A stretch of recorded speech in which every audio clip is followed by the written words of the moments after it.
Well, greetings and salutations, everybody. Welcome to the best damn movie-related show on the planet Earth, the John Campea Show, coming from right here on my YouTube channel. I am, of course, your host, John Campea, and it is an awesome honor and privilege, as it is every day, to have you, our international friends, gather around as we talk about our favorite things in the world, movies, movie news, streaming, television, all sorts of good things. And joining me here today, ladies and gentlemen, he is the High Duke of good things. He's the one and the only Mr. Robert Meyer Burnett. Robert, how you doing today, sir? John, I'm doing quite well, actually. I mean, we had a storm tear through the Southland yesterday. I thought I was going to drown, but I can swim. Listen, coming from, eastern part of Canada, I like thunderstorms. Hey, that's, you get 4 or 5 of those a month. Well, I had never seen a thunder and lightning storm like this in Los Angeles since I've been here. It was like my dogs were freaked out, and like even Ann was standing at the window saying, I've never seen anything like this. It was kind of crazy. I thought it was beautiful. I loved it. It was spectacular. Absolutely spectacular. And speaking of spectacular, guys, it is spectacular to have you here joining us today. We do have a lot of things to talk about here. We're going to Michael B. Jordan directing Creed 3. That's now official. That and a whole bunch of other things more. But a couple of house cleaning items to get through here first. First of all, guys, if you haven't done so already, why don't you take a second and go ahead and click on that subscribe button, become a subscriber to the YouTube channel. It'll keep you up to date on all the things that we've got going on around here, and that would be awesome indeed. Also want to let you guys know that if you guys have you can't always be in front of a computer screen or a phone. You don't have the chance to watch a YouTube video. If you're like commuting or at the gym or something like that, and you want to listen to the John Campea Show, good news, there is the John Campea Show podcast. It is the audio-only version of the show. We put some exclusive stuff up there as well. So make sure you go and find the John Campea Show podcast on your podcasting app of choice. So that way the audio version of the show is there when you need it. And thank you to everybody who already subscribes to that as well. Also, guys, as that came popping up again all by itself. Also, guys, a little bit of a plug time here. Of course, you guys know that spent the better part of a year making a documentary about movie trailers, and movie trailers is such a core part of movie fan culture. The movie and documentary are now complete, and they are up and available online worldwide. Wherever you live, you can get our documentary, Movie Trailers, A Love Story, now by simply going over to www.vimeo.com/on-demand/movie trailers. And if you happen to live in the US or the UK, you can also have the option of watching it on Amazon. Just go to Amazon if you live in the US and the UK and search for Movie Trailers, A Love Story, and you should be able to find it there.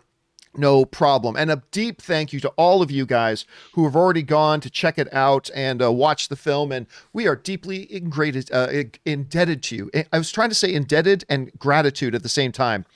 We are deeply I just want to say that I'm in it, and the director of this film really knew his stuff. Yes, he did. He really knew what he was doing. Handsome man, too. Handsome man. I'm just proud to be a part of it. Proud to be a part of it. And it was awesome having you in it, and as well as everybody else who's in it at the same time. All right, guys, listen, we've got some items to talk about here today. We're going to get to our main topics in just a minute, but there are a couple of off the tops to talk about. So let's start off with our first off the top, and that is this. Now, of course, Wonder Woman 84 has just come out. Came out a little over a week ago in some theaters around the world, but of course in North America it launched on HBO Max, and it's up there now. Film is getting mixed reception. Some people really liking it, a lot of people really not liking it. Some people like me didn't hate it but didn't think it was very good either. So a lot of mixed bag of reaction. But shortly after the film came out, attention got diverted over to Wonder Woman 3, as Warner Brothers quickly announced after the launch of Wonder Woman 84 that they are greenlighting and moving forward with a Wonder Woman 3 project. Now, of course, that'll start a lot of speculation about what will Wonder Woman 3 be about. And one of the big questions, I know certainly for me is, or has been, will they make it a period piece again? Because one of the strengths of the first Wonder Woman film was that they got to isolate Diana away from the rest of the DCEU so they could just focus on her and her story. They decided to replicate that again with Wonder Woman 1984. So the question has been, what are they going to do with the third one? Will they go to the 1990s? Who knows? Well, apparently now they are saying that Wonder Woman 3 will indeed be set in a contemporary time period. So they're going to bring it up to modern day, which is what a lot of people have kind of been asking for and a lot of people have been wanting. They're going to bring it up to modern day. On top of that, this was an interesting bit. They might bring back Cheetah. Now, this is a quote from Patty Jenkins. Says, I have my reasons for making it ambiguous, talking about the ending of 84 with Cheetah and Cheetah's specific ending at the end of that movie. I have my reasons for making it ambiguous, and I think it's not clear what her point of view is on everything that just happened. I love that we wrap up Max Lord's point of view and that you see the culmination of that storyline, I think is so important. But the truth is, there may or may not be more to come for Barbara. And of course, by Barbara, she means Cheetah. Now, this might get into a little bit of spoilery territory for something that happens at the end of the film. If you're interested in Wonder Woman 84 and haven't seen it yet, you might want to tune out here for a minute because there's going to be some stuff about Cheetah here at the end. So just, you've been warned. The movie, I didn't think the ending for, and Rob, I don't know, call me crazy, I didn't think the ending of the movie for Cheetah was very ambiguous.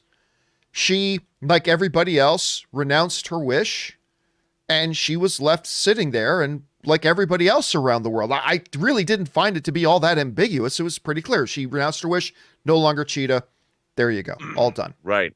So I'm not quite sure what ambiguousness there is there. Would I be up for Cheetah returning? Absolutely. Cheetah and Kristen Wiig, I thought was one of the, not many strong points of the film. I actually really liked her performance. I kind of liked the character. I didn't think it was used properly, but I liked the character. But here's my question. 84, by the time this movie comes out, if it is set in a modern context, then we would be talking about nearly 40 years have passed since Wonder Woman 1984 to when this movie comes out. If it comes out in 2022, 2023, 2024, whatever, it's going to be close to 40 years. Now, for Wonder Woman, that's not a problem. Obviously, Amazonians age much, much more slowly, so that's fine. She's going to look exactly the same. Barbara, however, is a human being who renounced her wish in the last one. So I'm not quite sure how they're going to make that happen. Now, Rob, so let me ask you this. The whole idea, two concepts here. The notion of bringing Wonder Woman 3 into a modern context and the notion of possibly bringing back Cheetah again. What are your thoughts on that? Well, John, Kristen Wiig is 47 years old. And admittedly, she looks so good for 47. She is, oh my God, she looks awesome. I would dare say smoking hot. She looks fantastic. However, 36 years from when this movie was set would be this year now. Right. Contemporary. Would she be like in an old folks home wondering if she was going to get COVID? Please, Diana. Please. I don't want to be sick anymore. I don't think that would go well. I mean, I don't think a super heroine or a super villainess in her 80s is much of a formidable opponent. Call me crazy. And what's she been doing for the last 36 years? Just still working at the Smithsonian? What's Diana doing? Because apparently, according to Batman v Superman, she's Wonder Woman's still looking for antiquities. Isn't Cheetah going to be like, you've never aged, Diana. It's been 36 years and you never age. Like, I think it's very problematic. I don't think you can bring anyone back in a contemporary Wonder Woman movie unless they're gods of Olympus or Amazonians, or maybe they're from Atlantis. I don't know. Now, I mean, to me, the assumption is obviously they'll have to come up with something that she also does not age. I don't know if they do a Steve Trevor or a Captain America thing where 5 minutes or 5 days after the events of Wonder Woman 84, Barbara gets trapped in some, like Idiocracy. She gets trapped in some sort of isolation. What do you call that thing? Cryogenic chamber. And she wakes up for, I mean, they'll have to do something like that. They would have to do something like that. But even so, I mean, like, we saw her change in the movie. And if she renounces her wish, it's not like Cheetah is an entity that exists. This was something that she wished for that was conjured up. So how does she come back? Like, That's a stretch for me. You know, somebody in the live chat brings up an interesting notion. Since it is in the Wonder Woman setting, maybe one of the gods that doesn't like Diana or has something out for her mom or something like that, maybe makes a deal. I saw you fight Diana. I will give you the power to continue the fight against. I don't know. They could just. I mean, 36 years ago. Now you're in your 80s. We've seen a lot of sillier things in comic books. We've seen many more silly things. It's true. I don't know. Question here is, guys, what do you think about this? I kind of like the idea. Listen, I'm all for them isolating Wonder Woman in a different time period again. I'm fine if they want to do that, but I'm also pretty good with them bringing it up to the modern context and era. And Cheetah's Cheetah. I mean, I don't mind bringing her back, but you got to come up with a really good, compelling way and reason why she's there. There are possibilities. What do you guys think? Jump down into the comments section below and let us know your thoughts. Maybe she gets lost in the quantum realm with Michelle Pfeiffer. It's all tied in together. All right, guys. With that down, the multiverse of madness. Let's go on to a second off the top, and that is this. You know, Creed was a real pleasant surprise to a lot of people, myself especially, because when they first announced the first Creed movie, I thought the idea was dumb. It's like, come on. The Rocky story's been told, and the Rocky story's about Rocky. We don't need to see stories about, Apollo's kid? Come on, really? And then Creed came out, and it was awesome. Just absolutely awesome. Then they did a Creed 2. Now, I was a little bit nervous because Ryan Coogler wasn't coming back to direct it, and Creed 2 isn't quite as good as Creed 1, but it was still really quite good. And so I liked it. So there have been some talk of Creed 3. And even back in, I want to say sometime in the summer, there were some whispers going around about the possibility of Michael B. Jordan himself stepping up to direct it. Well, apparently, that's not just talk. It's now officially confirmed. Tessa Thompson has confirmed in an interview where she was promoting another one of her movies, she has come out and confirmed that it is done. He's doing it. Now, she's talking about making fun of Michael B. Jordan because he was just named, sexiest man alive. But it says this, in an interview with MTV's News promoting her latest film, Sylvie's Love, Tessa Thompson discussed Jordan's newfound title of 2020's Sexiest Man Alive and jokingly said that she was going to pretend it hasn't happened due to them making another Creed very soon and that Jordan's new title is too much for her to shoulder. But after Thompson claimed she would give him a lot of crap about it, she was asked if Jordan would be directing, and the actress said he is directing the next Creed. She would follow up by continuing to tease her co-star by saying, it's going to be ammo, I think, for me. When he's engaging with me as a director, I'm just going to tell him to dial down the sexiness. And listen, as an extremely heterosexual man, she ain't wrong. Michael B. Jordan's a sexy dude. So here we are, the talk and the whispers, and we thought they were probably true anyway, but they are now confirmed. Michael B. Jordan is directing the next Creed film. And I'll tell you what, I'm always a little bit nervous about first-time directors, but this is, Rob, when you really think about it, the exact kind of movie that Michael B. Jordan should be coming in to direct as somebody with not a lot of directing experience. It is, despite the fact that we all love Creed, they are smaller films. They are, in fact, smaller films. They're not budgeted very high. They don't make tons of money at the box office. On top of that, he's already been on a Creed set twice. He's worked with 2 different directors on it. He knows this character now intimately.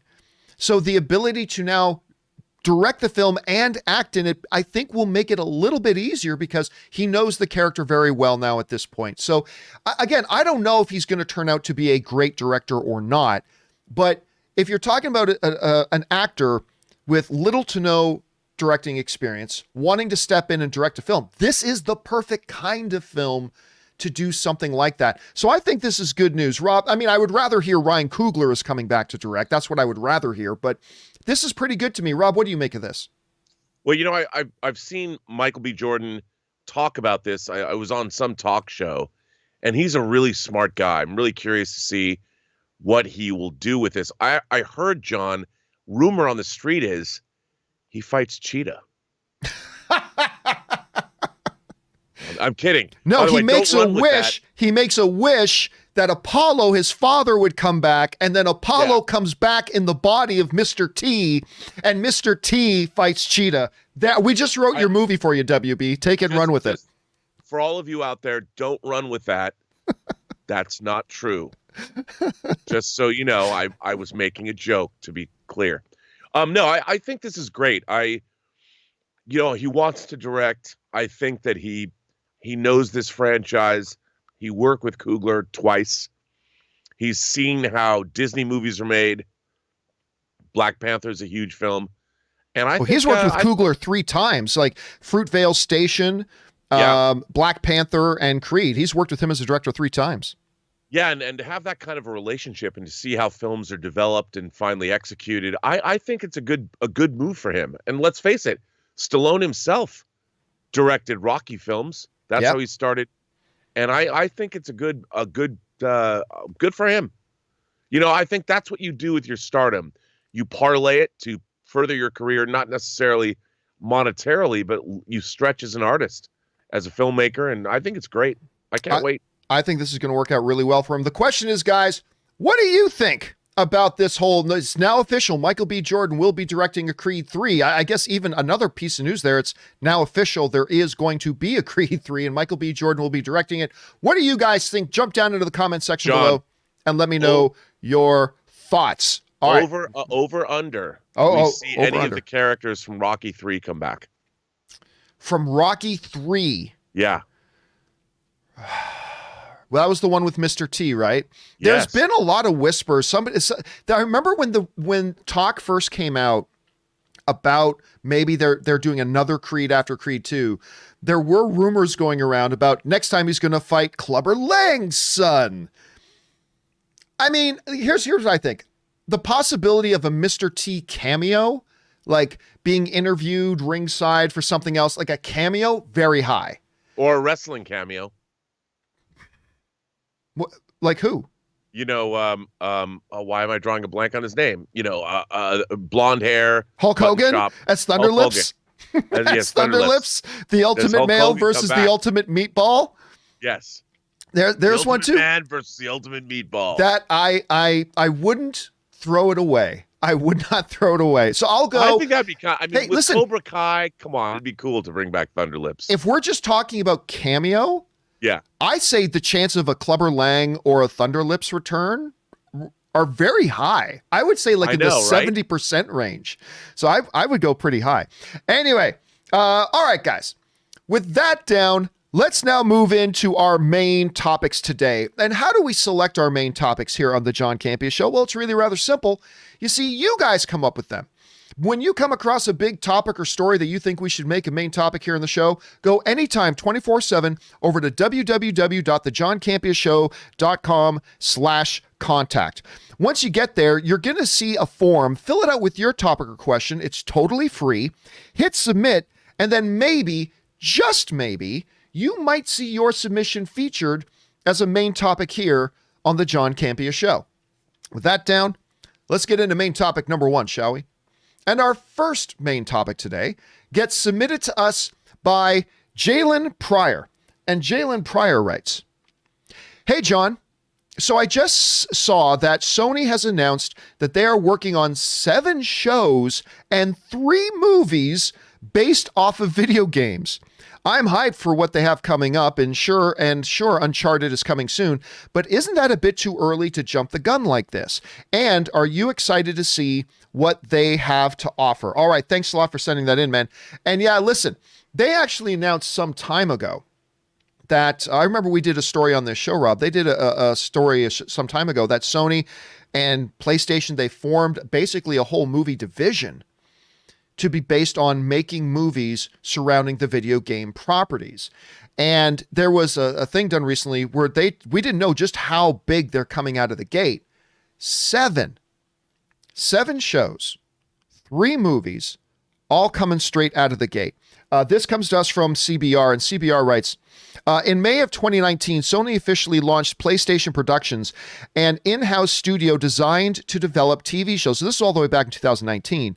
An in-house studio designed to develop TV shows and movies based on the many titles from Sony video game library. Sony is currently in post-production on Uncharted, a live-action film based on the action-adventure video game series of the same name that's scheduled to release in 2021. So this, Rob, has actually been something that's been around for a long time. This whole division that they've been moving. So it's not like they've just had the idea yesterday. You know what? Maybe we should turn our own video games into movies. We should do that. Let's create our own. And then today they came out 7 shows, 3 movies. No, this was 2 years ago that they kind of laid the groundwork for this. And anyway, let's go over to Comic Book Resources because they write some more stuff about this. CBR goes on to write the following. They say in May of 2019, or that was on that one, on the small screen, PlayStation Productions is developing a TV show adaptation of the post-apocalyptic game The Last of Us series for HBO. We've talked a lot about that one. The project is being executive produced by Neil Druckmann, The Last of Us, an Uncharted video game franchise, Craig Mazin from Chernobyl, we talked a lot about that, and Carolyn Strauss from Chernobyl and Game of Thrones, and was officially ordered to series on HBO in November. Neither casting details for release nor release date have been announced yet. Among other PlayStation video game adaptations known to be in development are the Metal Gear Solid movie, which Jordan Vaught Roberts from Kong and Skull Island is directing, and Derek Connolly, Jurassic World and Kong Skull Island, is writing for Sony Pictures. Oscar Isaac recently became attached to star in the film as the soldier Solid Snake, having fan casted himself in the role for the movie in March of 2019. The film is still waiting on an official release date. So we already actually know of several movies that they're already developing. We already know of several properties they have in the game. Of course, we don't know 10, but we know about several. And by the way, thank you to Wolverine VS for sending in a super chat badge. Thanks for that, Wolverine. At any rate, so we've already known about the moving on a bunch of these other projects. Are they getting ahead of themselves? I think there are 2 distinct things you got to keep in mind. I think on the one hand, you talk about, oh, we're doing a Power Rangers movie, and just so you know, we're going to have 9 more coming out after this Power Rangers movie. Launching a dark universe and saying, oh yeah, we've got The Mummy coming out. And by the way, look everybody, we've got Invisible Man and we've got Frankenstein and we've got this and we've got that and we've got all, and that's getting ahead of yourself. When you're talking about planning out 8 films in one series, when you haven't even launched the first one, that's one thing. And that is getting ahead of yourself. But Rob, to me, if you're just talking about being a new studio being formed, and you have different projects on the go. They aren't all part of the same series. You want to have multiple projects on the go. So I think there's a distinction to be made between being a new studio and getting all these projects running versus getting one franchise and saying we're going to do 10 films of this franchise. So I actually don't think this is them getting ahead of themselves. They're certainly not rushing. They announced the formation of the studio 2 years ago. So I actually think this could be pretty good. I mean, maybe they'll be terrible and maybe they'll be really bad at it. But I don't see anything wrong with the moves they've made so far, and I'm looking forward to a lot. I'm certainly looking forward to Uncharted. I'm certainly looking forward to The Last of Us. So they got a lot of stuff on the go. Anyway, Rob, you hear about this. What's your take on this move for them? Well, you know, I've said on this show before that when I played the first Uncharted, it was the first time I felt like a video game and a movie had sort of come together. I was really invested in those characters. And I was blown away. It was the first game, John, I sat down, other than to pee. I didn't get up till I was finished with the game. I was that into it. And they've got great stories. And if they can figure out the dramatic arc of these stories, I think video games can be a rich source of dramatic material. We haven't had a lot of luck seeing the translations work. But Uncharted and Last of Us can be great films and TV. And I think it's a good bet. Why not? I mean, they adapt novels, they adapt comic books. Video games nowadays have very compelling narratives. Why not go all in? Sony, PlayStation, it makes sense to me. Yeah, and look, we often forget too. And by the way, thank you to Adam Muhammad in the live chat who sent in a super chat badge. Thank you for that, Adam. We forget they have been putting out video game movies for ages. For decades they've done it. And I still remember, it still hurts to think about it, Rob, but you don't even have to go all that far back. I remember, first of all, 3 rules in life: death, taxes, all video game movies suck. There have been some minor exceptions to that. Like the recent Alicia Vikander Tomb Raider wasn't great, but I had fun with that. Right. Mortal Kombat, the original, is awful, but I love it. I don't care if it's awful. I love it. And there have been some exceptions here and there. I still, though, remember, Rob, that period of time. There was about a 2-year period of time when so many of us were waiting for the next big genre because comic book movies had just really found their footing. The golden age of comic book movies was now established. And we thought now video games can, because there were 2 movies coming that was going to throw open the gates and usher in a new era of great video game movies. And those 2 were Warcraft, directed by Duncan Jones, and Assassin's Creed, starring Michael Fassbender. Which looked great. Oh, dude, it looked so good. Assassin's Creed were dope. It looked so good. And I remember all of us, for like almost 2 full years, pointing to the calendar saying, yeah, video game movies suck. But that's when it's all going to change. Now, I didn't hate Warcraft. Actually, I had some fun with Warcraft. A lot of people were very disappointed in it, though, and it underperformed, certainly. Assassin's Creed is like one of the worst films I've ever seen. And so that whole hope of, the next big hope might be this new Sony push. As we get Uncharted, as we get Last of Us, as we get whatever other projects that they're going to start pulling together, that might be the hope. But let me ask you this. Like I say, don't give me hope. Don't do it. I feel like Hawkeye. Don't give me hope. Could this new movement, Sony putting together a specific production unit specifically for the case of taking their video game properties, translating them into things? They're certainly bringing in top talented people involved with Chernobyl, people involved with Game of Thrones. They seem to be doing a lot right off camera. Is this going to be the thing that ushers in finally the video game movie era? What do you think? Well, hope springs eternal, doesn't it? I mean, I think by definition, as much as I say that The Last of Us and Uncharted have great stories, and we'll see because they're both getting prestige treatments. Look, I'd love to see I'd love to see an Onimusha or a Devil May Cry series, just because I love those games. Those were some of my favorite PlayStation games, those Capcom games. But it really comes down to great stories and great characters. Can you create a great narrative out of a video game? And it's, as we've seen, not easy to do.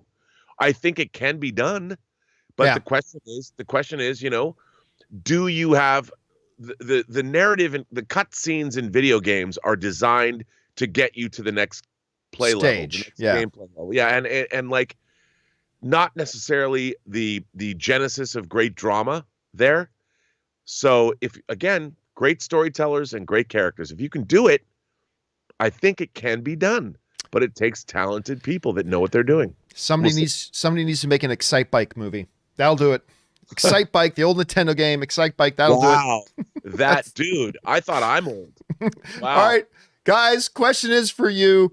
What do you think about these moves that Sony is making? I think they show a lot of promise. Now, of course, we're a long ways off from seeing the actual execution of it, but hey, maybe this could be the thing that actually brings in an era of video game movies. We've had a lot of them in the past. Very few. You know what else wasn't so bad? Sonic wasn't so bad. I was charmed by Sonic. I got a kick out of Sonic. So there are a few kind of exceptions there of not completely sucking, but we need that golden era. Maybe this will be it. What do you guys think? Jump down to the comment section below and let me know your thoughts. All right, guys. With that down, let's move into main topic number 2. And our second main topic today gets submitted to us by Roderick Walker, who writes, "Hello, John. I've been a daily listener since the AMC Closet days. Thank you so much, Roderick. I was just wondering if you think Patty Jenkins could get scrapped from her latest Star Wars project coming out because Wonder Woman 84 was so divisive. This would fall in line with what Kathleen Kennedy has done in the past with directors. Thanks. Keep up the filthy. All right. Thanks a lot for sending that in, man. And now you might be wondering, what do you mean this would be in line with what Kathy Kennedy has done with directors in the past? Well, let's not forget there was a period of time that Kathy Kennedy had gotten Colin Trevorrow, right? And he was going to be directing the Star Wars movie. And then what was it called? I think it was called Book of Henry came out. And it did terrible box office, did terrible with the critics and all that kind of stuff. And it wasn't too terribly long after that we found out that Colin Trevorrow was no longer directing the big Star Wars movie. And of course, the reason given officially was creative differences. Like, everybody sing along with me. And that very well could have been true. It may have had nothing to do with Book of Henry, as a matter of fact. But there's a lot of fans out there that still kind of believe that Book of Henry was the thing that got him removed from that movie. I don't know that I agree with that, but hey, it's out there. It's a possibility. So, with Wonder Woman 84 coming out, a movie that I don't hate, but I don't particularly like either. With Wonder Woman 84 coming out and getting a lot of that, divisiveness that right now Star Wars is trying to avoid divisiveness, it's not a ridiculous question to ask. Could this also cause a Kathleen Kennedy to, say, remove Patty Jenkins at this point?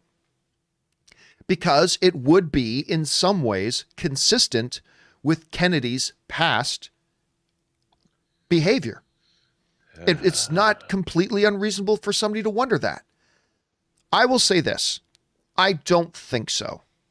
I don't expect that we're going to hear that Patty Jenkins is suddenly experiencing the same creative differences that Trevorrow did, or a long list of talent, Rob, before Trevorrow as well.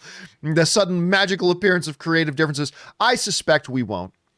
And on top of that, Kennedy seemed very excited and energetic about the announcement of Rogue Squadron. We go back a ways. Let's just go back and revisit it. This was in a report from IndieWire at the time. In Kathleen Kennedy's announcement, she said that Jenkins's film, this is the new Star Wars film, will explore a new, previously unexplored era of Star Wars lore set in the future beyond The Rise of Skywalker, which is very exciting to me, to be honest. In a statement on StarWars.com, Lucasfilm said Rogue Squadron will introduce a new generation of starfighter pilots as they aired. So there goes no Wedge Antilles, I suppose. A new generation of starfighter pilots as they earn their wings and risk their lives in a boundary-pushing, high-speed thrill ride and move the saga into the future era of the galaxy. So there seemed to be a lot of enthusiasm, a lot of excitement internally about the project. That doesn't automatically mean that we can't see Kennedy again lose yet another director for whatever reason. That is still a possibility, I suppose. Rob, I look at this, again, I think it's a reasonable question that the viewer asked because of Kennedy's past patterns. But it seems this feels like a different situation to me. So I actually don't think there's any danger of Patty Jenkins magically, suddenly wishing on a dreamstone, losing this particular gig. And listen, I'll be honest with you. I'm excited about this movie. I want to see her do it, especially after the way she announced it with her dad being a fighter pilot and all that kind of stuff. I'm looking forward to it. So I don't think there's any danger here yet. What do you think about this? Well, look, we all love Patty Jenkins, right? One of the things that has been forgotten is that Wonder Woman, the original Wonder Woman, was developed by director Michelle McLaren, who left the project shortly before filming. And it was already written, it was already scheduled, it was already planned out, and Patty Jenkins was brought in not at the 11th hour, but at the pretty close to filming. And she came in and did a great job, but it was already written, it was already scheduled, planned, and she came in to fill a hole. And I do think that having written this movie and directed the film, I think there are concerns and about this. Now, I have to say one of my favorite moments in 2020 was that promo for Rogue Squadron when she was rollerblading on the tarmac yes, that is her going up to fly an X-Wing, explaining that her father was a fighter pilot. She grew up around fighter pilots. And I'm like, you know what? That kind of passion is exactly what you want from a filmmaker. And you can't find that anywhere else. She's probably the only director working in Hollywood today at a franchise level whose dad was a fighter pilot. I mean, her dad was basically Maverick. That's how I like to imagine. And I think who better? So I'm pulling for old Patty. No, she's not even old. She's hot. She's probably not as old as Cheetah would be in Wonder Woman 3, but still, I want her to make this movie. I loved seeing her talk about it, John. I'm excited. What about, let's discuss then for a second, not her element, but the Kathy Kennedy element of it. Now, it seems lately that the whole merry-go-round of her hiring writers and directors and losing writers and directors, that seems to have changed a little bit recently. Do you think she's going to hold course on this? Well, the force is female, John. I think so, because even though we as fans, and maybe the Rotten Tomatoes score might not be as high as they want, she did steer Charlize Theron to an Oscar in Monster. Her pedigree is good, even though, look, she's made 3 movies in the last, 15 years, and 2 of them were quite good. Now, Wonder Woman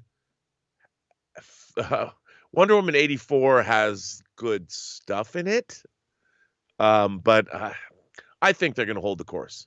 I do. Yeah, I mean, but just and to revisit her resume, Patty Jenkins' resume, she has, first of all, she has a film that she wrote, got the honor of the AFI, American Film Institute's Film of the Year in Monster.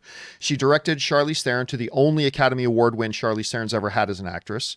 There was that. She directed a bunch of television in which she got Emmy Award nominations for her directing television in a time when, and I think we all forget this a lot, when Wonder Woman came out, the DCEU was on life support. It was in a bad way. The perception of the DCEU was really bad, despite the fact that I had liked every single one that had come out. The general perception of the DCEU was that it was in rough shape right now. Wonder Woman comes along, that Patty directed. It becomes the first bona fide critical audience and box office hit that they had, which is why, it feels like I keep looking, and I don't want this to turn into another review of Wonder Woman 84, but it confounds me, Rob, that I look at Wonder Woman 84 and I look at all the other stuff, television and the movies. And by the way, she was honored by the Cannes Film Festival as well. I look at all that stuff and I look at Wonder Woman 84 and I just like, this doesn't feel like Patty Jenkins directed this film. Like, I don't know. And I speculated about this the other day, Rob. I said, I don't know if somebody got in her ear. I don't know whether it was, Jeff Johns, or whether it was somebody from another studio, or whether it was another filmmaker this year. I don't know if somebody got in her ear and said, oh, do something completely different than you normally do. It just didn't feel like that. And that's part of the reason why I was because, I have a lot of respect for Patty Jenkins. That's part of the reason I was so disappointed in this movie, because I just expect much better from her. And I hope we get to see this Star Wars movie like you, but I also hope she gets back to doing what she does. Because what she did in Wonder Woman 84, look, again, I'm not saying Wonder Woman 84 was a train wreck, but it didn't work. At least not for me. It just didn't work. And I hope she's able to get back to what she wants to do. Anyway, question here is, guys, what do you think about this? We have seen Kathy Kennedy, pull a lot of directors out of their chairs already. Do you think it's possible that they could pull Patty Jenkins from this? I don't think they will. I certainly don't hope they will, but maybe you could see reasons why they would. Jump down into the comments section below and let us know your thoughts. All right, guys. With that down, let's move into our third and final main topic today. And our third and final main topic today gets submitted to us by Jason O'Connor. And Jason O'Connor writes, where'd we go?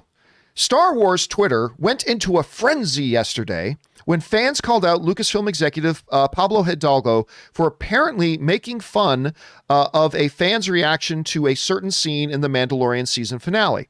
The fan was Star Wars Theory, and he got him. That's the name of the YouTuber, just so you know. The fan was Star Wars Theory. That's a guy. And he got emotional because of the scene. That's obviously the scene with Luke.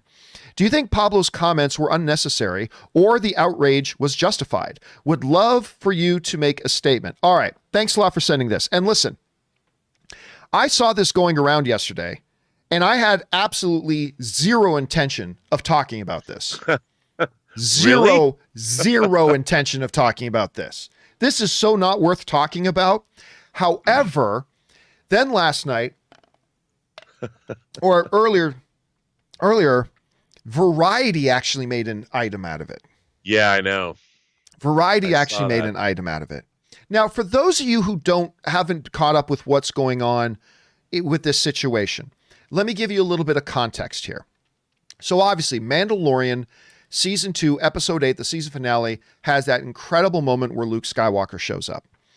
Now, a lot of people, I went down a rabbit hole, Rob. Me and Ray and Ann and our buddy Ryan, we went down this rabbit hole. We spent literally about 3 hours watching on YouTube people's reactions to the Luke scene. It was glorious. And one of the great ones was Star Wars Theories. Star Wars Theories reaction was wonderful. Yep. And there were a lot of absolutely bonkers, fantastic reactions. And I just spent like hours watching them. It was great fun. Plus, it made you happy. I love seeing movie fans get emotional. My whole thing was I needed to know that other people cried because I felt embarrassed. I felt like a little kid that should be embarrassed, but I'm not now. Yeah, and it wasn't even like the traditional reactors. It was like just a lot of people sitting down watching the show, and they filmed themselves watching it, and it's like it was beautiful. It was absolutely beautiful, and Star Wars Theories was one of them, right? Star Wars Theories was one of them. Now, it's funny, Rob, because not long ago, maybe a week ago, somebody wrote in and said, man, isn't it great that Mandalorian has healed the Star Wars fandom and united the Star Wars fandom again? And I said this. I said at the time, I don't buy that. I said, I think what Mandalorian has done, it has brought Star Wars fans together in agreement over Mandalorian. Yes. But it has not brought Star Wars fans back together again. I said, I hope I'm wrong, but I think we all just agree that we all love Mandalorian, but it has not healed any of the wounds. It has not brought Star Wars fans back together. It has not repaired Star Wars. A good start, but it has not repaired Star Wars. And it only took a week for me to be proven right. So here's what happened. So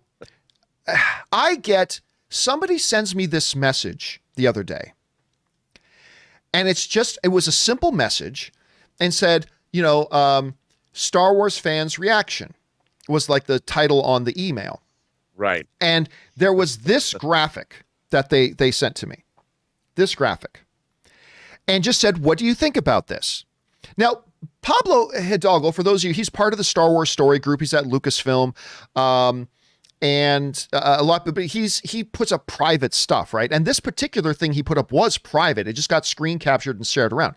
Right. But he wrote, he had a picture of Star Wars Theory in the midst of having his reaction to the movie. This is from Star Wars Theory's thumbnail of his reaction. And Pablo Hidalgo wrote, emotions are not for sharing. And I'll tell you, when I read that, because remember, the person who sent me the message, they didn't write anything else other than, what do you think about this? Yep. And it was the thumbnail, Star Wars Theory's thumbnail with him crying on the thumbnail. And Pablo Hidalgo saying emotions are not for sharing. And there was no other context to it. And I looked at it and I thought one of two things. I never thought Pablo Hidalgo was mocking him. I didn't either. Really? Yeah. See, I never, when I looked at it, and I'm saying this was before I heard anybody else saying anything about it. Somebody sent me that image, and my first reaction, not that my first reaction is necessarily right. I'm just saying my first reaction to it, I never thought for a second when I read it that he was mocking Star Wars Theory. I thought one of two things, Rob. Here's one of two things that I thought Pablo Hidalgo might have been referring to.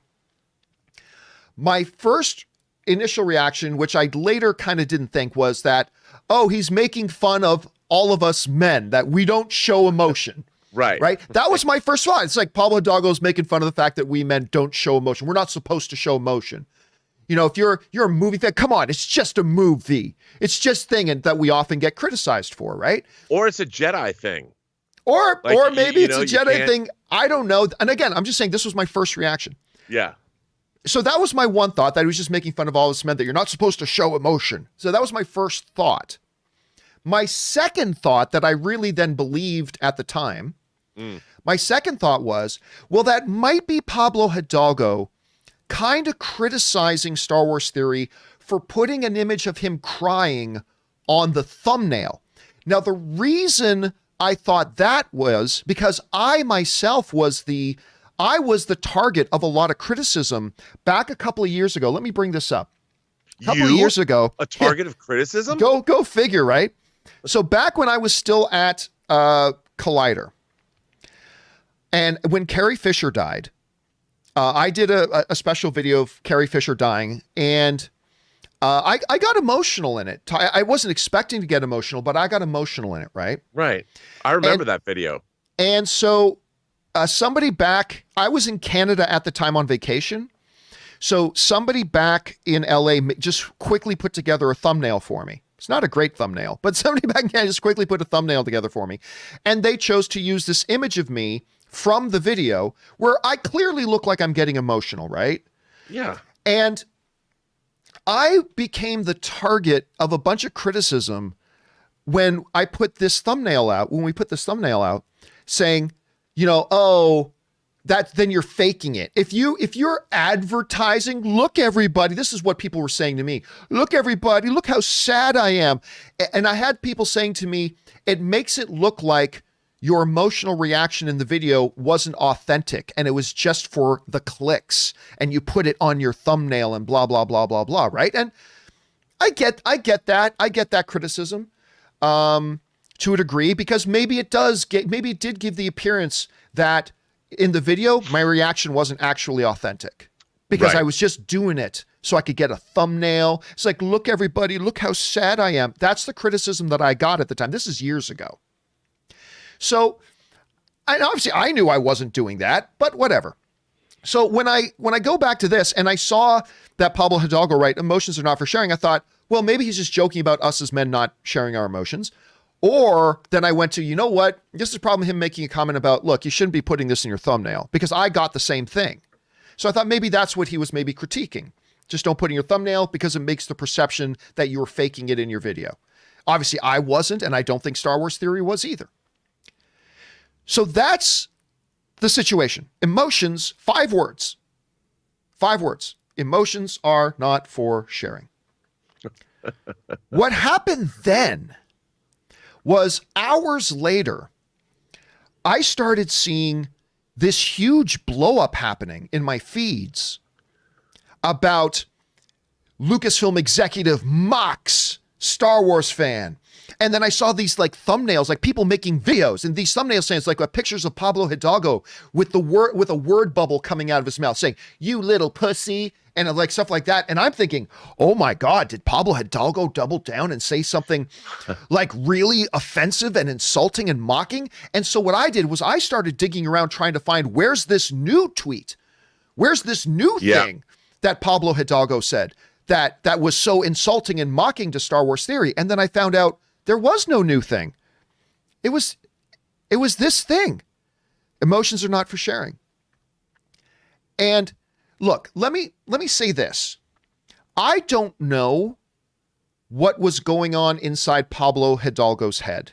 I don't know Pablo Hidalgo. I don't know. I think he's actually said a couple of nasty things about me in the past. To be honest with you, I think he's actually said a couple of nasty things about me.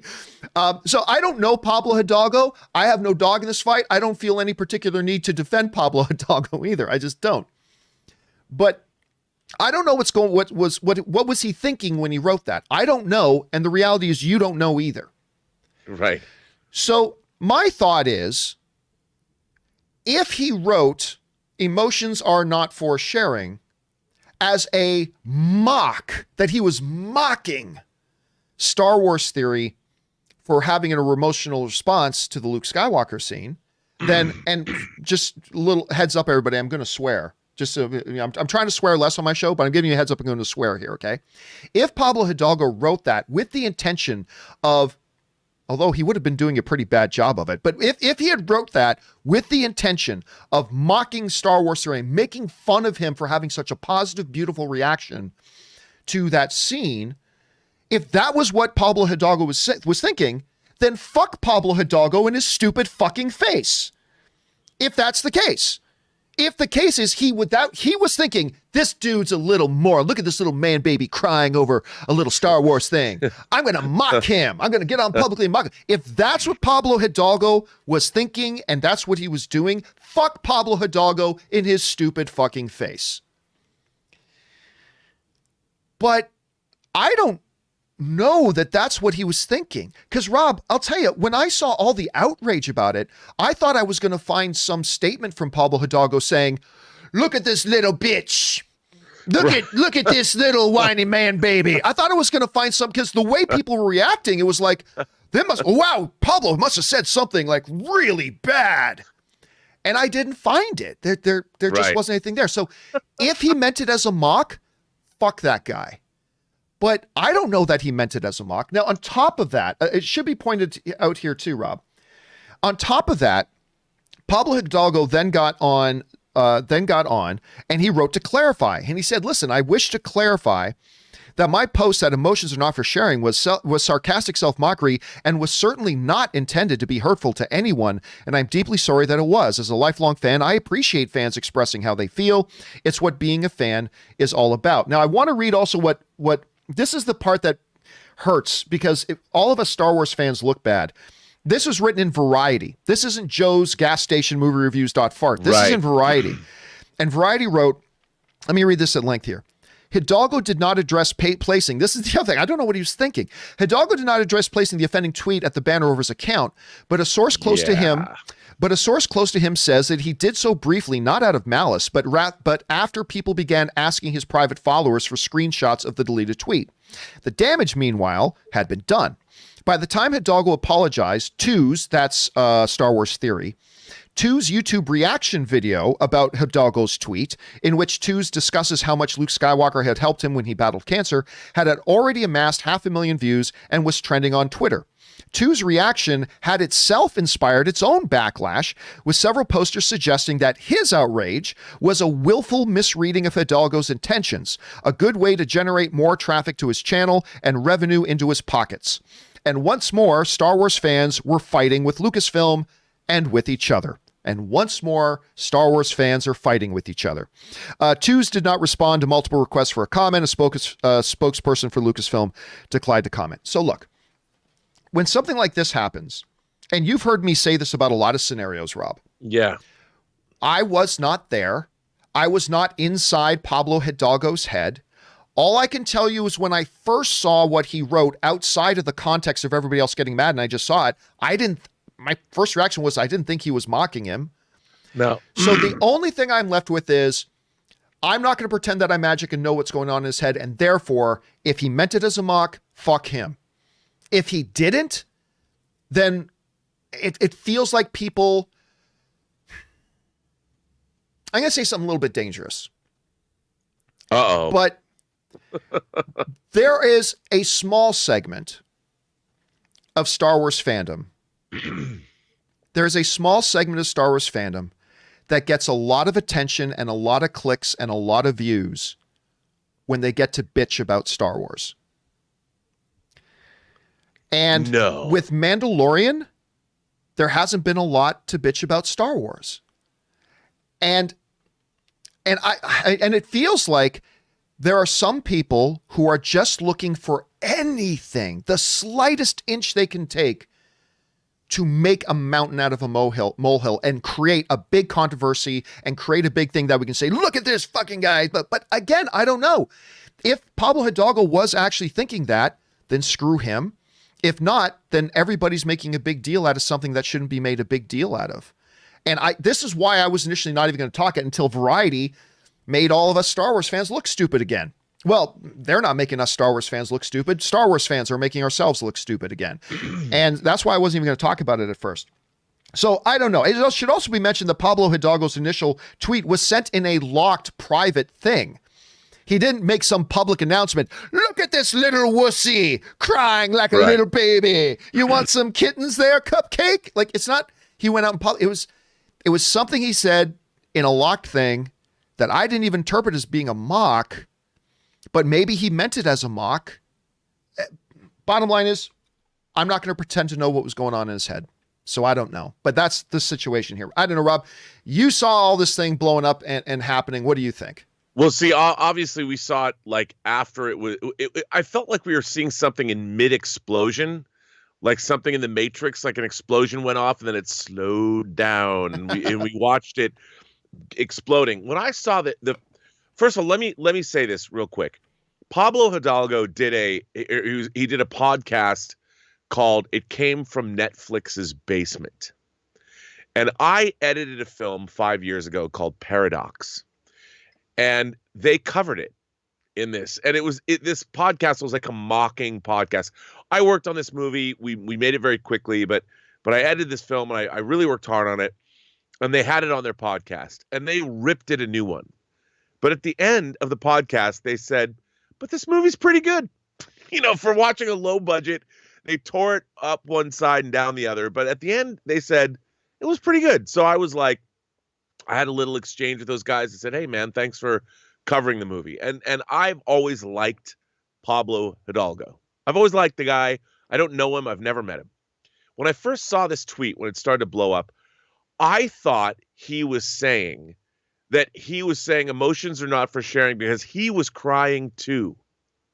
And he didn't want to admit it. That's what I thought it was. However, then when he made that like his banner on his Twitter stream, he knew this was blowing up. He knew that the explosion, the Matrix explosion was there, and it was a slow motion conflagration, and he doubled down. and all he had to do was tweet, I don't understand why this is misunderstood. I was crying too, and I was trying to say that I don't want to admit it, or something, because I read it that way. I thought it was kind of cute. I like you, I didn't understand. I'm like, why are people angry? Because I thought that he was saying emotions are not for sharing because he was sitting at home crying as well. That's what I first thought. But then he closed his Twitter and redid it and started a new stream, and then it got hinky. And then I'm like, oh. Like he could have easily nipped this in the bud and said, guys, I was crying too. I loved seeing Luke come back. No problem. It would have ended there. But he didn't. And it was his actions afterwards when he made it. He really was mocking people once he knew the explosion had gone off. And that was when I was like, bruh, come on. I disagree. I think he might have been mocking the explosion. I still don't think he was mocking the guy.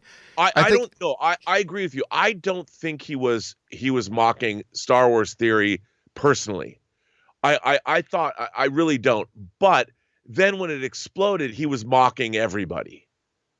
Mocking the whole, he was basically like going after the whole internet. Like you said, the Star Wars fans that want to get angry because he didn't address it. It's like we all cried. I cried when Luke came back, and I was embarrassed. I'm sitting there. I'm like wiping my eyes, going, I hope my girlfriend doesn't see this, because I was crying like a kid, like a little baby, and I was embarrassed for myself, sort of, because then it was like, Luke's back. This is the best thing I've ever seen. 2020 is about it. It was me, dude. And so if you want to mock me for crying, deservedly so. But on the other hand, it was freaking awesome that Luke Skywalker came back and wrecked shop. So I don't think anyone, my mother, if she found out I was crying, she'd be like, I understand. I know you. So the whole thing. It's not like he said, that Star Wars theory guy, what a pussy. He didn't say that. Emotions are not for sure. I thought that was kind of a Jedi thing. Hate leads to suffering, suffering leads to the dark side. I don't know. But he didn't follow. There was no good follow through by Pablo. He allowed this to explode. He could have nipped it in the bud, but didn't. I thought he did. He put out the apology.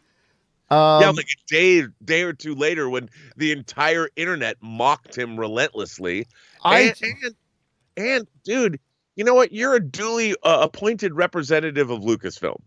It's not like if you work for Lucasfilm, you've got to be careful what you do online. That's the world we live in. And I thought all around he did not handle it well, to the point where I heard that he hired, or I read, maybe this isn't true, that he had to hire some spin control PR company to help him out. I wouldn't buy that for a second. But now that you have to, making a public apology, this has now become de rigueur for anybody that screws up online. I certainly did it this year.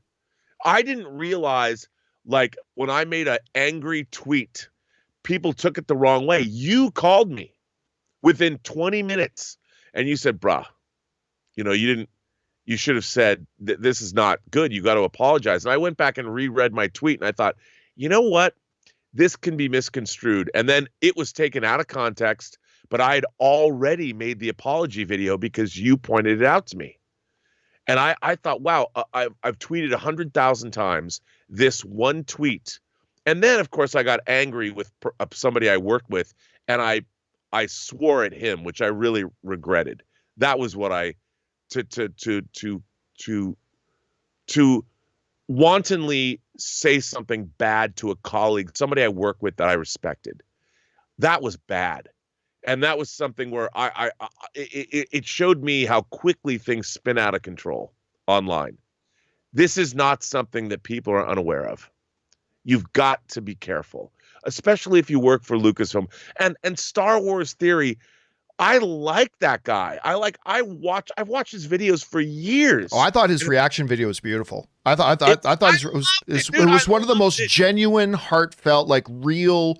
Because sometimes reactors get criticized for faking their reaction. The Star Wars theory reaction to the Luke scene was honestly one of the most genuine, real heart moving kind of reactions I saw. I watched it more than once because he that was how I was feeling. And I have to say, did you see his follow-up video after this all exploded? No, I didn't watch it. But Variety talks about it. But he was really hurt.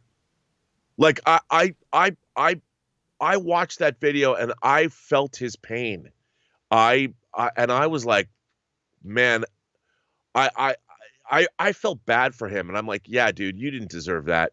Because like you, I loved his reaction video. It made me feel like, I felt like, oh, I guess I don't have to be embarrassed anymore. I'm him. We're all him. All of us. One of the other things that I found really interesting, and I just need to call this out, was that, and I'm not going to name any specific places by name, but a little while ago, for those of you who've seen my documentary, you know about this. There's a YouTuber, for those of you who haven't seen my documentary, because we specifically bring this situation up. A while ago, back in 2019, there's a YouTuber by the name of the Eric Butts, who did a reaction to the Rise of Skywalker trailer. And in the trailer, this dude breaks down and bawls like a baby. Yeah. Just breaks down and bawls like a baby. He doesn't have a huge YouTube channel. He's got 45,000 followers, but his reaction kind of went a bit viral, and it's got over 1 million views. This reaction of his has got over 1 million views. And I went through, he got destroyed. He got absolutely destroyed by a lot of people. And I went back with, again, I'm not here to throw anybody under the bus, but the thing that I found interesting was I found some of the shade that was cast at Eric Butts for crying because he loves Star Wars so much and was having an emotional response and experience to watching the trailer and all that kind of stuff. Some of the destruction hurled at him was done by a couple of the specific places that are now attacking Pablo Hidalgo for even giving the appearance that he was saying something negative about that. Let me say that again. I found at least a couple of the identical people who were destroying this kid for crying and calling him a whiny little this and that, and destroying this kid, who are now saying that Pablo Hidalgo, how dare you say something about another guy showing emotion? It's like there's a bit of hypocrisy there amongst the Star Wars fandom as well. The big difference, though, is that in this case, Pablo Hidalgo actually works for Lucasfilm. Again, My bottom line is this. I think anybody who pretends to know what was going on inside Pablo Hidalgo's mind and what his intentions were is being disingenuous. We don't know. All I can say is that when I first read his comment, outside of the context of hearing other people got upset, I didn't think there was anything to be upset about. I thought he was criticizing the thumbnail for anything else. And I don't know. It just seems like, look, cancel culture is a huge thing right now that everybody is dealing with. And like everybody wants to jump on. Everybody complains about cancel culture, but everybody jumps on board the cancel culture train when it's something that they don't like. And then it's this whole thing. So I don't know. It's a really weird situation. All I know is this. Hidalgo came out and said, listen, I didn't think out what I was writing, blah, blah, blah. I did not mean for this to come across like I was mocking this guy. This is what we as fans should be thinking. To me, that should be enough then. That's enough. Yeah. He said that's not what he meant. And we could think maybe he meant something else, but we weren't in his head. And again, he wrote a 5-word thing. I don't know. It seems like a bitch much. I just think that we're missing the big picture here. And the big picture is, bruh, Luke Skywalker came back and kicked ass. Oh yeah, and like any healing that's been done in the Star Wars fandom now is gone. Any healing now that was done in the Star Wars fandom as a result of Mandalorian that kind of brought everybody together, that's all gone. It's all gone. Rob, again, you and I talk about this sometimes. People who are in high positions, like executives at studios, big movie stars, big directors, hire somebody to be your social media manager. Because you might think in your head, oh, this is cute, I'll just tweet this out. When really you're being stupid and not thinking it through, and you really should have somebody there's no excuse in this day and age for somebody like a Kathy Kennedy or a Pablo Hidalgo or a Robert Downey Jr. or a Denzel Washington or whoever to not have a social media manager who will review tweets before they go out so they can say to them, hey, this could cause you problems. Because while I will take Pablo at his word that he didn't mean it as a mock and he didn't mean insultingly, but you still have to be self-aware that you are a Lucasfilm employee. You are a Lucasfilm executive. You got to be, especially with Star Wars fandom being as toxic and a minefield as it is on all sides, especially in an environment like that, you've got to be careful. And he simply, listen, maybe he was being a giant ass, and I just don't know. But at worst, he was being, what's the word I'm looking for? Negligent. Careless. At worst, he was being careless in a very volatile situation. Do I think there were people who automatically overreacted for their own gain? Yes, I do think there were some other people who overreacted I think there are some people who knew very well Pablo Hidalgo probably didn't mean anything by it, but they wanted to make it out that he did. But that doesn't change the fact that Hidalgo's got to think these things out and be aware of the context and be aware of the situation and not do anything that gives the opportunity for causing further destruction. So, I don't know. But all I know is this. This is a bad day for Star Wars fans in general. Yeah. Because of Hidalgo's message, because of the reactions to it, any sort of healing done in the Star Wars fandom that has been such a rotten thing to be a part of for the last number of years. All the good stuff the Mandalorian did, it's gone. All the good stuff that came as well as the Mandalorian in one day, it's gone. And there's a lot of responsibility for that to go around. Anyway, guys, question is, what do you think about the whole situation? It's ugly whatever way you look at it. But what do you think about the whole thing? Jump down to the comment section below and let me know your thoughts. Okay, guys. With all of that down out of the way, let's now move on and start taking your live questions. If you guys want to send in a live question to the show, the way to do it is simply go look in near the top of the description of this video. You're going to see a tip link. You can go and click on that there. It's simply at streamelements.com/movieblogtv/tip. Once you guys get there, notice the top line where it says your name. A lot of people send in tips and support the channel, but they forget to put in their name, and so it just comes across as anonymous. If you send in a question and support this channel, I want to make sure you get a shout out, so please make sure you remember to fill in that part about your name. So go ahead and fill that out. You'll be getting your comment or question on the show if it's reasonable, and of course you'll be supporting the show at the same time. And all of us here, if it's reasonable, and all of us here at the John Campea Show, thank you guys very, very much for your support. All right, let's get into it here. We got a lot to get to. James LH writes, I was so excited when Slipstream came out. Oh, I remember Slipstream. Came out in Bill Paxton was in that with Mark Hamill. I was so excited when Slipstream came out in 1989, as I thought at the time this was the first big film Mark Hamill had been in since Return of the Jedi. He had a completely different look. I really tried to like the film as it was Mark Hamill. It wasn't good. That wasn't good. And remember he did, what was it, Guyver? Remember Mark Hamill also did Guyver. Yeah. They got to remake Guyver, the Guyver at some point. Mark Hamill's version, unfortunately, was not very good at all, but Slipstream is like post-apocalyptic after a bunch of natural disasters, and there's a bounty hunter, and not so good, James LH. I wanted to like it too, right? James LH also writes 1 of 3. Hey, John, 1 of 3. About the Luke and the Mandalorian and Gideon reaction. My thought, it wasn't the Jedi, but the Jedi he feared. But this Jedi he feared. Luke became infamous with the Empire when he destroyed the first Death Star. Imperials would have heard of the legend of Luke taken by Vader to the Emperor in the throne room, and Luke was the only one who walked out alive.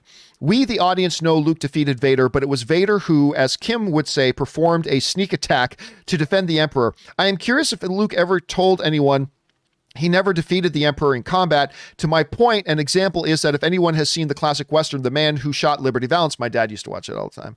Yeah. There's a line, The Man Who Shot Liberty Valance. I just know that because my dad would watch it all the time. There's a line in where the journalist says, this is the West, sir. When the legend becomes fact, print the legend. When the legend becomes fact, print the legend. Well, first of all, it was clear. There really weren't any Jedi walking around at the time, right? Return of the Jedi had just happened a few years earlier. Luke is just at the beginning stages of trying to reassemble a Jedi Academy and get the Jedi Order back together. Absolutely. When Gideon saw the X-Wing coming, he wasn't afraid a Jedi might be here. No, he was, I agree, he was specifically, he knew. Because, Rob, we saw that in his face. When Gideon saw the X-Wing, you could see it in his face. He knew exactly who was showing up. Right. And he knew exactly what was going to happen. What was your interpretation of that? I felt the same way. I mean, we've seen that there were other X-Wing pilots out there policing the galaxy, Kim's Convenience, Mr. Kim, he's out there. But when Luke was flying into this ship, I mean, it's unless you know what's up, this isn't the kind of place you're going to come. It's a one-man fighter. When you're flying into the trouble and you're in a one-man fighter, that means there's only one person it could be that thinks they're going to fight their way through Dark Troopers and anyone else in that ship, and it ain't Mr. Kim. No. And Gideon knew. Gideon knew. I'm done. There's nothing that's going to help me now because that guy's here. It was a great, great moment. All right. Brazilian dude writes, hi, John. If Lucasfilm were to announce a Star Wars movie set 100 to 150 years after Episode 9, would that excite you? Emperor Grogu in his prime years. Well, Grogu would still be pretty young, actually, in his prime years. LOL, joking, but would be surprising but exciting direction, in my opinion. Creators would have flexibility like Old Republic. Well, we might be getting that. I mean, we don't know. They're saying that Rogue Squadron happens in an era after The Rise of Skywalker? Is it 5 years after The Rise of Skywalker?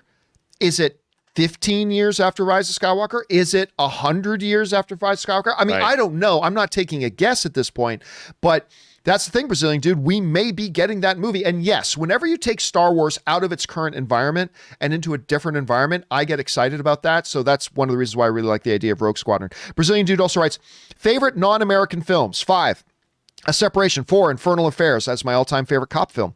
3, Parasite, which won Best Picture. 2, Cinema Paradiso. And number 1, City of God. I think whenever you do those lists, I've got to also throw in there Amelie. Amelie is one that everybody has seen and loves, but we often forget about Amelie. What do you think about that list that he just put up there? Well, look, there is a long. By the way, City of God rules. I have it on Blu-ray. So good. There's so many great films. I mean, where's Kurosawa on that list? You know, but it's a good list. I think all those movies are very respectable. By the way, Cinema Paradiso just came out on 4K Blu-ray. Thank you, Arrow. It's a great list. All those movies are great, but there's so many others. That's the thing. Whenever you try to put together those lists, there are so many to cover. All right. I mean, there's as many foreign films probably as there. Well, maybe not. I don't know, but I could think of 100 that should be on that list, or more. All right. Next up, ZOMG Ruler writes, oh my God, John, when they reused the beautiful lie suite from Batman vs. Superman, I thought that was so brilliant, was appropriate too, because Diana convinced Max it was all indeed a beautiful lie. It really shows Patty's respect for Zach. Am I reading too deep? I don't know if you're reading too deep. All I know is that, you know, while I didn't like the film, there are a number of things about it that I thought worked. And to me, the music worked. I found that every scene when the music played, the music helped me heighten the experience that you're supposed to be having in that moment, whatever the experience is. I thought it blended into the background when it was supposed to. I felt it stood out when it was supposed to. And I personally kind of like the music. Whether you're reading into that or not, I don't know. You might be completely accurate with your assessment. I don't know. But I just know that I like the musical score. I thought it was pretty good. All right. Stormtroopers are good shots, right? Merry Christmas for those Star Wars lore nerds out there like me. The High Republic era is actually stated to take place between 200 to 50 years before the Phantom Menace, or 232 years before the Battle of Yavin to 82 years in Star Wars years. I thought it stated it was like 300 and something years, whatever. All I know, Rob, is that when they initially started talking about High Republic, they were talking like 1,000 to 500 years before. Right. And then it's gone through some transformations. Obviously now they're saying a couple hundred years to under a century before. And it may be completely fine, but I'm not going to lie to you. I'd like to see it separated a little bit more from the existing Star Wars thing. You feel about that way too? Yeah, I really do. Cause like you, I was like, wait a minute. I thought this was hundreds of years. I thought we were going to see Yoda 400 years ago training Jedi at the height of his power. And to me, if it's 100 years, the Republic's in decline already. You know, the Jedi Order, it's not far enough away. And by the way, it also shows that they really didn't know what they were doing. The fact that they're changing this up as they move along, I'm like, great. So it wasn't where you thought it was. So to me, the end of the High Republic era is then the decline of the Republic. Which I'm like, we're not that far away. To me, it's like, it's the 20th century. Look what happened in the 20th century. If you go from 1899 to 1999, 20th century, not a great era for humanity, although also a great era. We went to the moon, airplanes, computers. There's a lot of amazing stuff that happened. But then there was the rise of communism and 20 million Russians killed, and Pol Pot, and Vietnam, and World War I, and World War II, and Korea, and horrible stuff. So the good comes with the bad. I thought we would see an era where the galaxy was at its height. You know, that everything was amazing, incredible. The Jedi were at the height of their powers, and everything was working. The Republic was working. Now, if it's 100 years away from it's the edge of the precipice of doom. So, yeah, well, we'll see. Let's move on here. Next up, Black Frost writes, Wonder Woman 84 is now a Christmas classic right next to Die Hard. I enjoyed the message of the movie, but feel it was really heavy-handed. Your thoughts? And it tipped in $20. Thank you for that, Black Frost. I don't know if the message of the movie was heavy-handed. Like, at the end of the day, to me, the message of the movie seemed to be, sometimes what you want is not what's best. Right. You know, what your inner desires, what you want the most, sometimes that can cause more havoc. And we've got to think about the other people around us. And that, I thought, was it heavy-handed? I don't know. I mean, it certainly, they laid it on a bit thick at the climax. They certainly did. But I don't know that I felt like they laid it on very thick throughout the rest of the film. I mean, with all the flaws that I have and I see in Wonder Woman 84, I don't know if I think that's one of the flaws. I don't know, Rob, what do you think? You know what the biggest flaw to me is about this movie? And people are going to go, oh, you're nitpicking. You have a superhero. You have Diana. She's an Amazonian warrior. She's a child of Zeus. And her wish is to bring back her lover that died in World War I 70 years before this movie started. That's what's on her mind.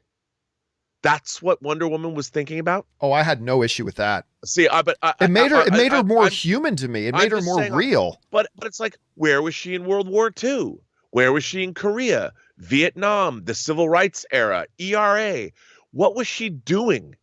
And she's still like having lunch or dinner by herself at cafes, pining over a guy that died in World War I.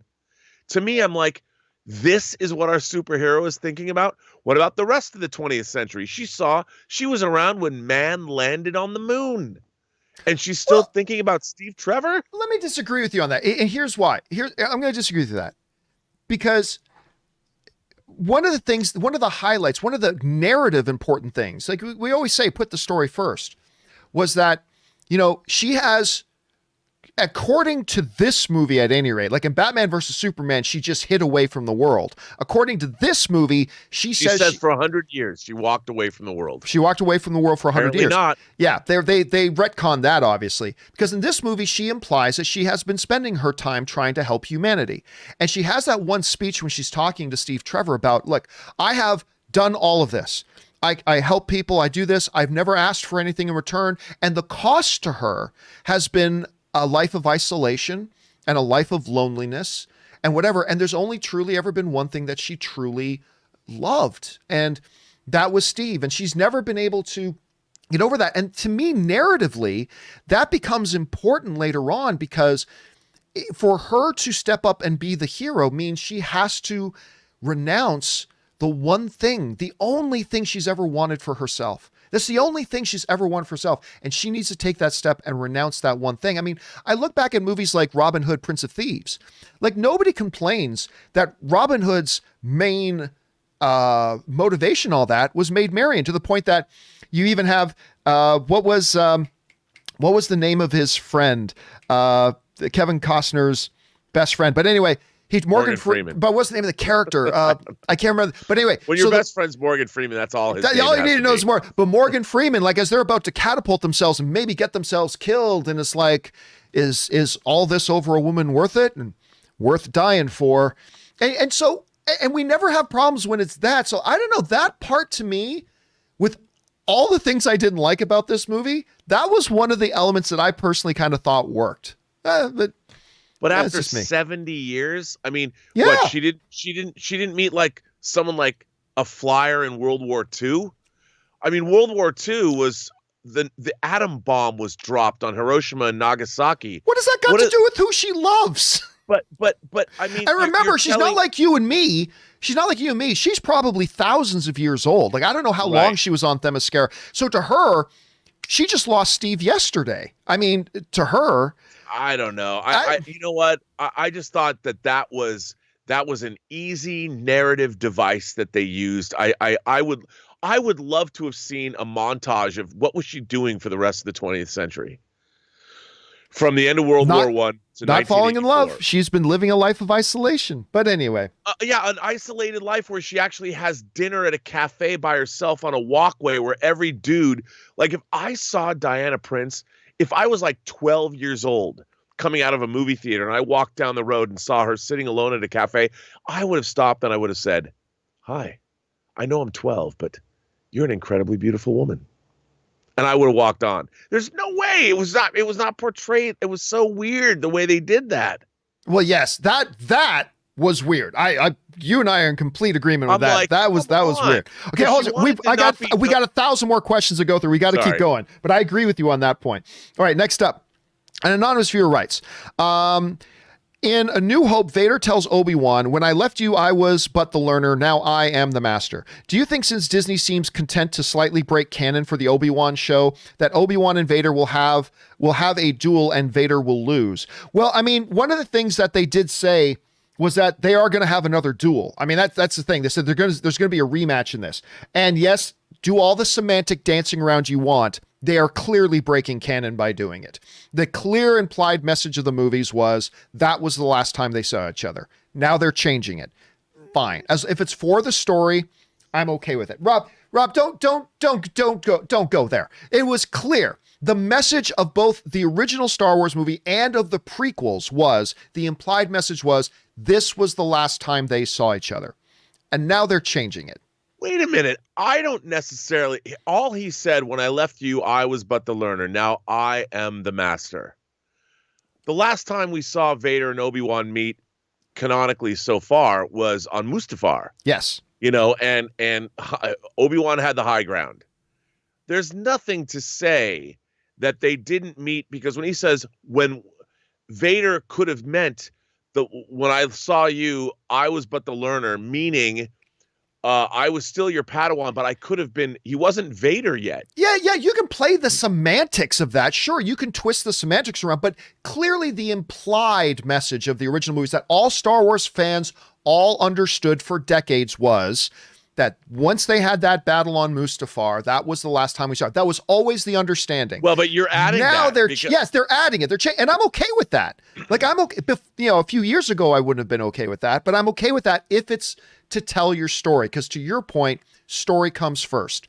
And if your story is you want them to confront each other again, then go ahead. Come up with your semantic reasoning and say, well, actually, we could do this and I'm actually okay with it. I mean, it still is what it is. They're breaking what has always been the traditional understanding of when Obi-Wan and Vader last saw each other. And 5 years ago, I would have thrown a fit about it. It says when meaning I, Darth Vader, not I, Anakin Skywalker. But again, that you're doing just what I'm saying.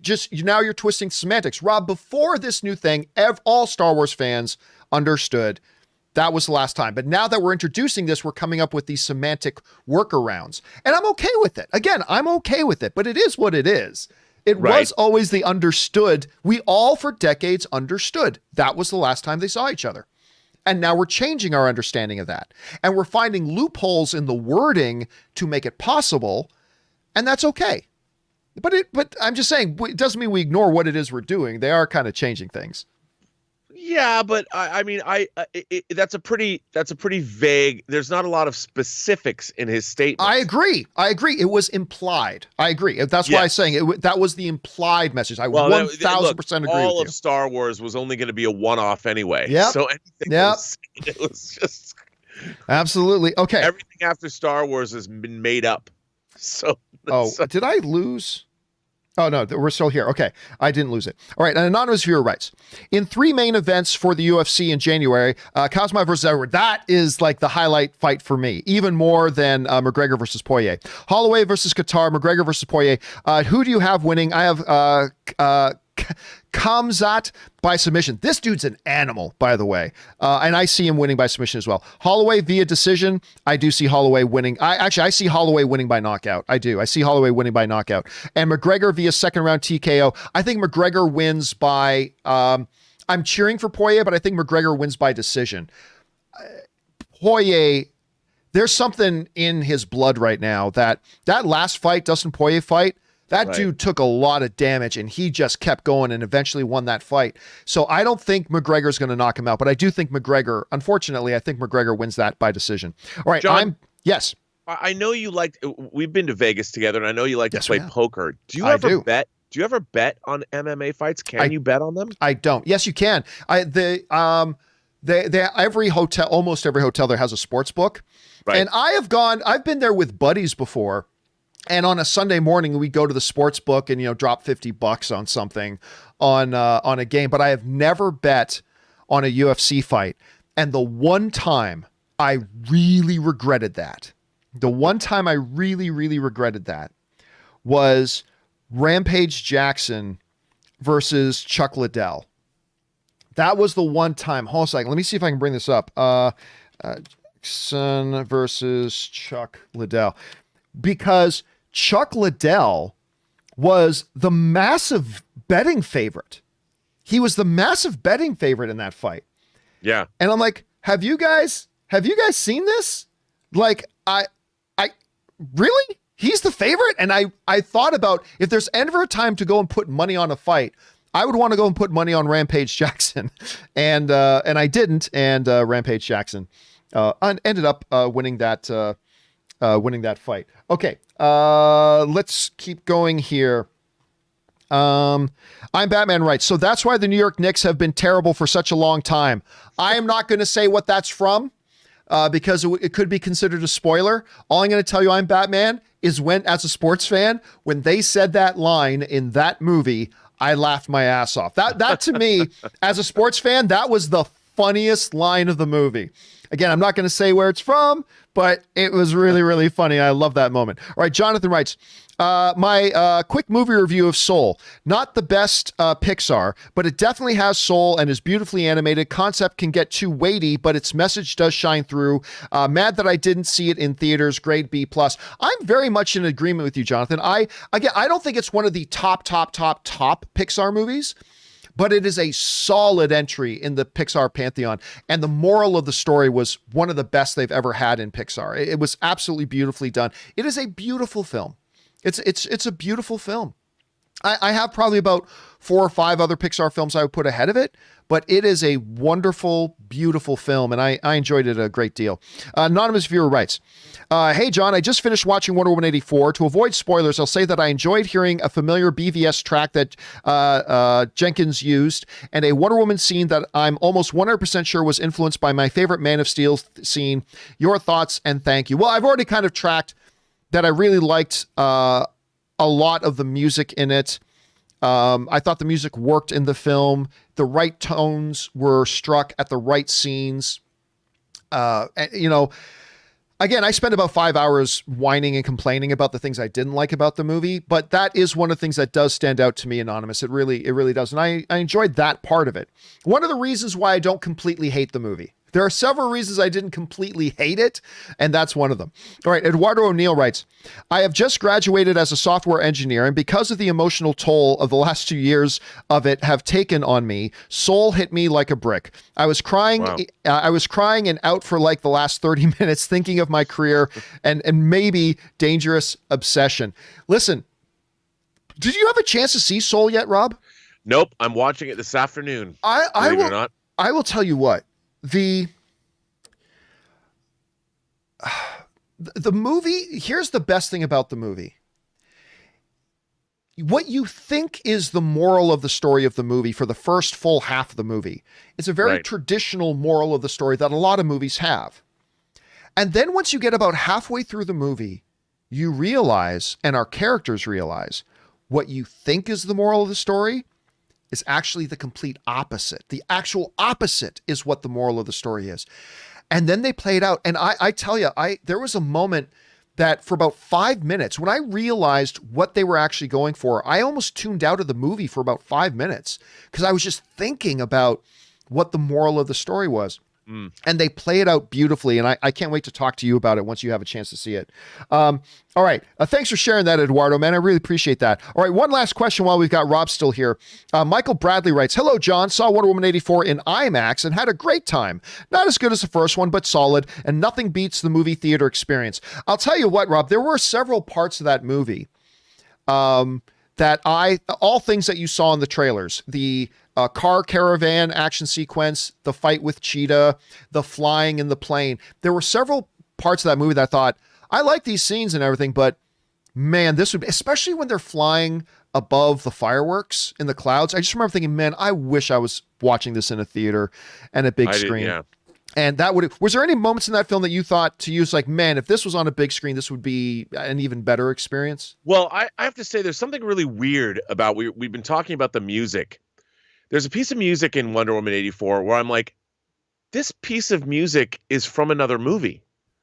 And it's a favorite piece. Oh yeah, of music. Sunshine, right? Sunshine, Adagio, and I'm like, did he James Horner this and just lift it? Turns out that they temp tracked the movie when they were editing the film with this piece of music, and it was Hans Zimmer who said, why don't we just use it?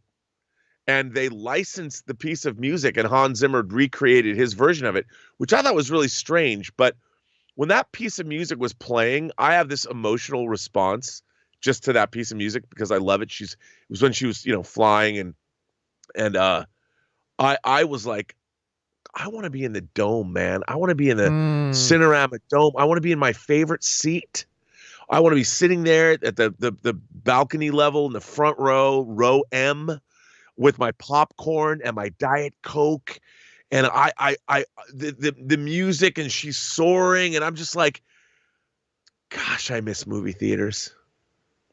The Cinerama Dome, by the way, I'll just bring this up on your screen here, Rob.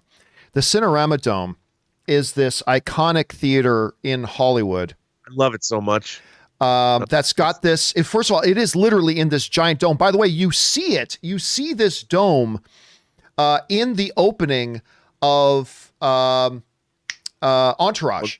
Once Upon a Time in Hollywood. It was yes, it was. And they drive by. This is the inside of it, and it's a big curved. I'll be honest with you. I don't love the curved screen. Right. The curved screen, it does some wonky things for me. But the theater itself is a really cool experience. And the screen, you can't really tell. This picture doesn't do it much justice. Well, you can't tell how big it is. Yeah, it's huge. It's huge. It's completely huge, and it kind of wraps around you. But this picture has my favorite seat in it.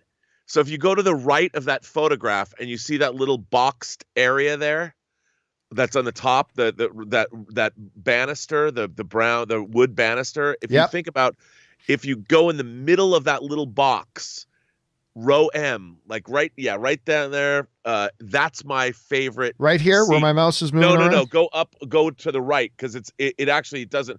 It's on the far right of the screen is actually the center box. That right there. Yeah.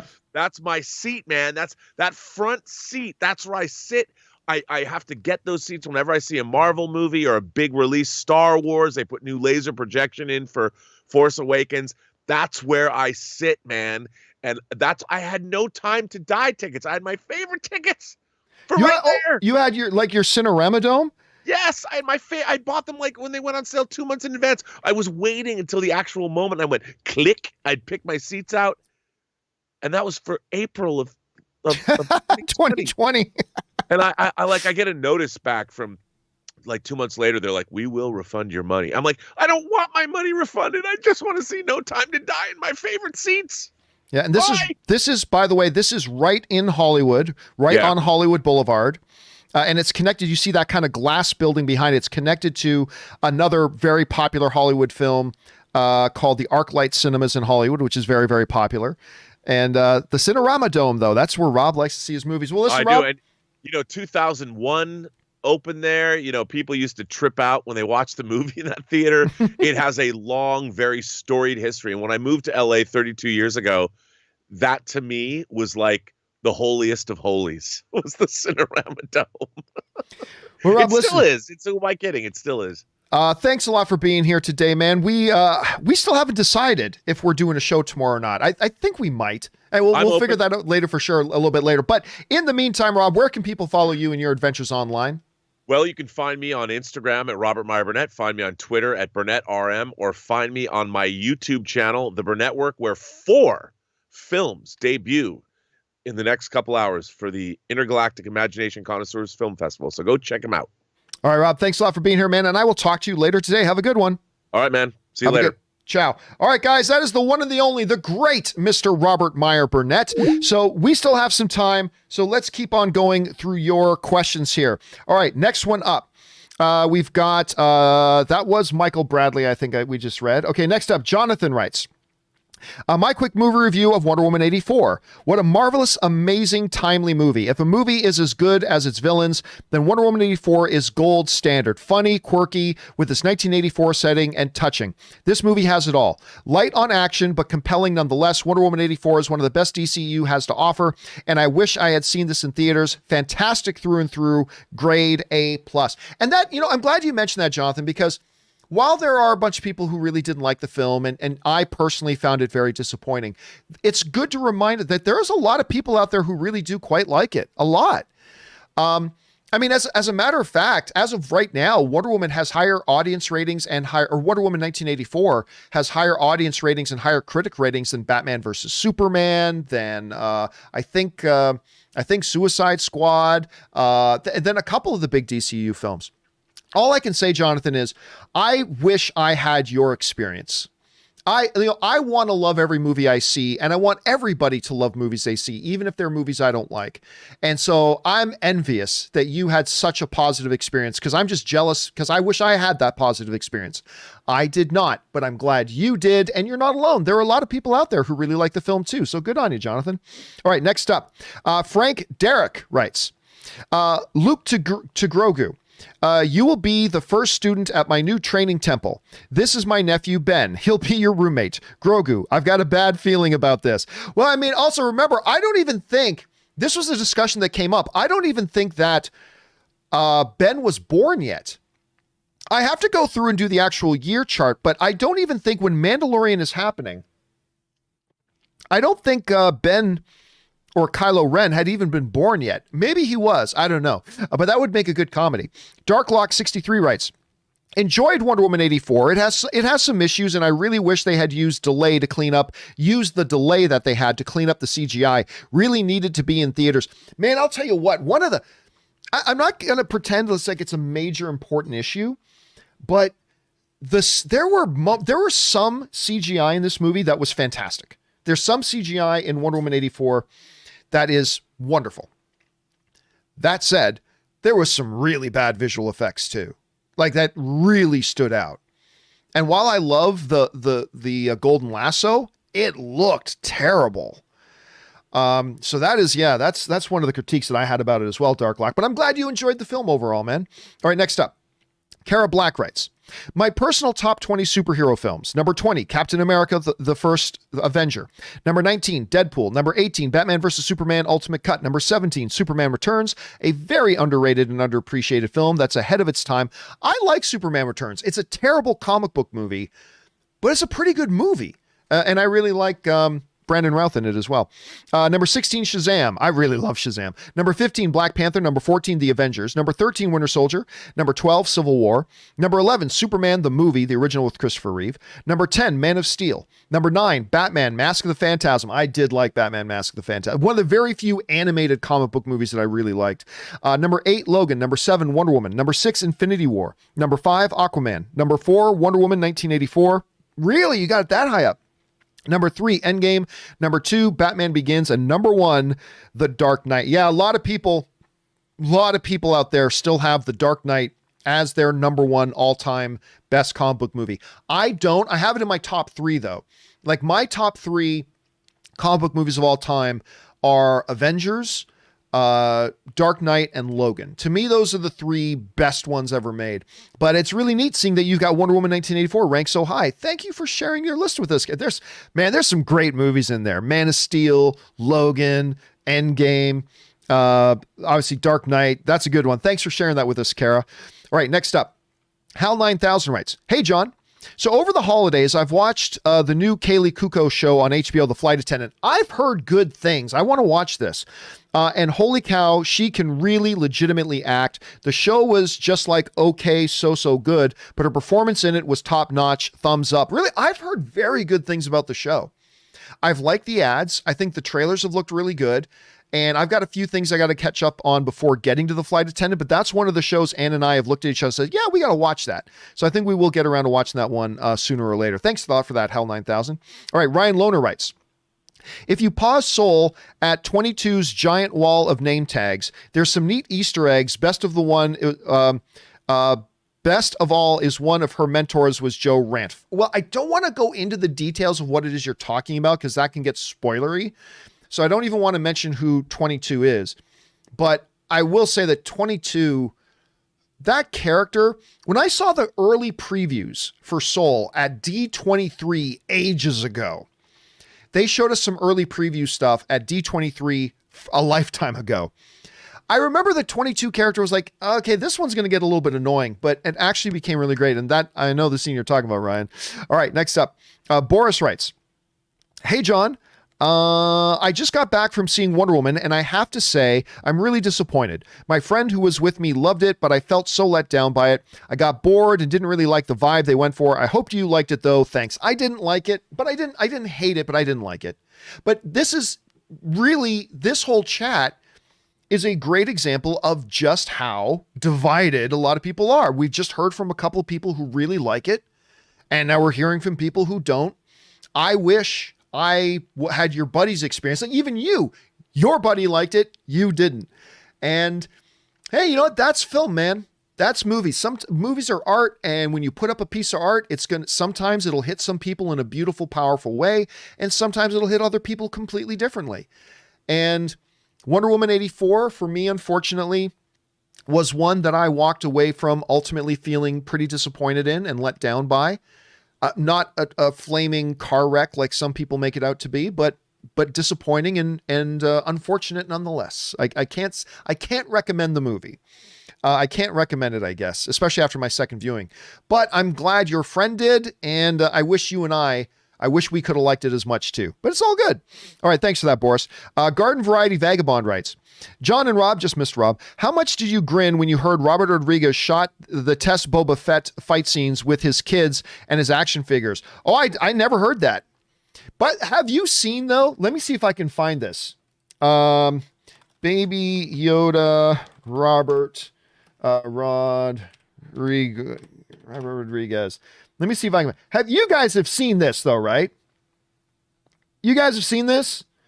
Have you guys, if you've not, you do have to go and find it. Have you seen this video of Robert Rodriguez on set of Mandalorian, and he's playing his guitar and Baby Yoda is just beside him, kind of bopping his head?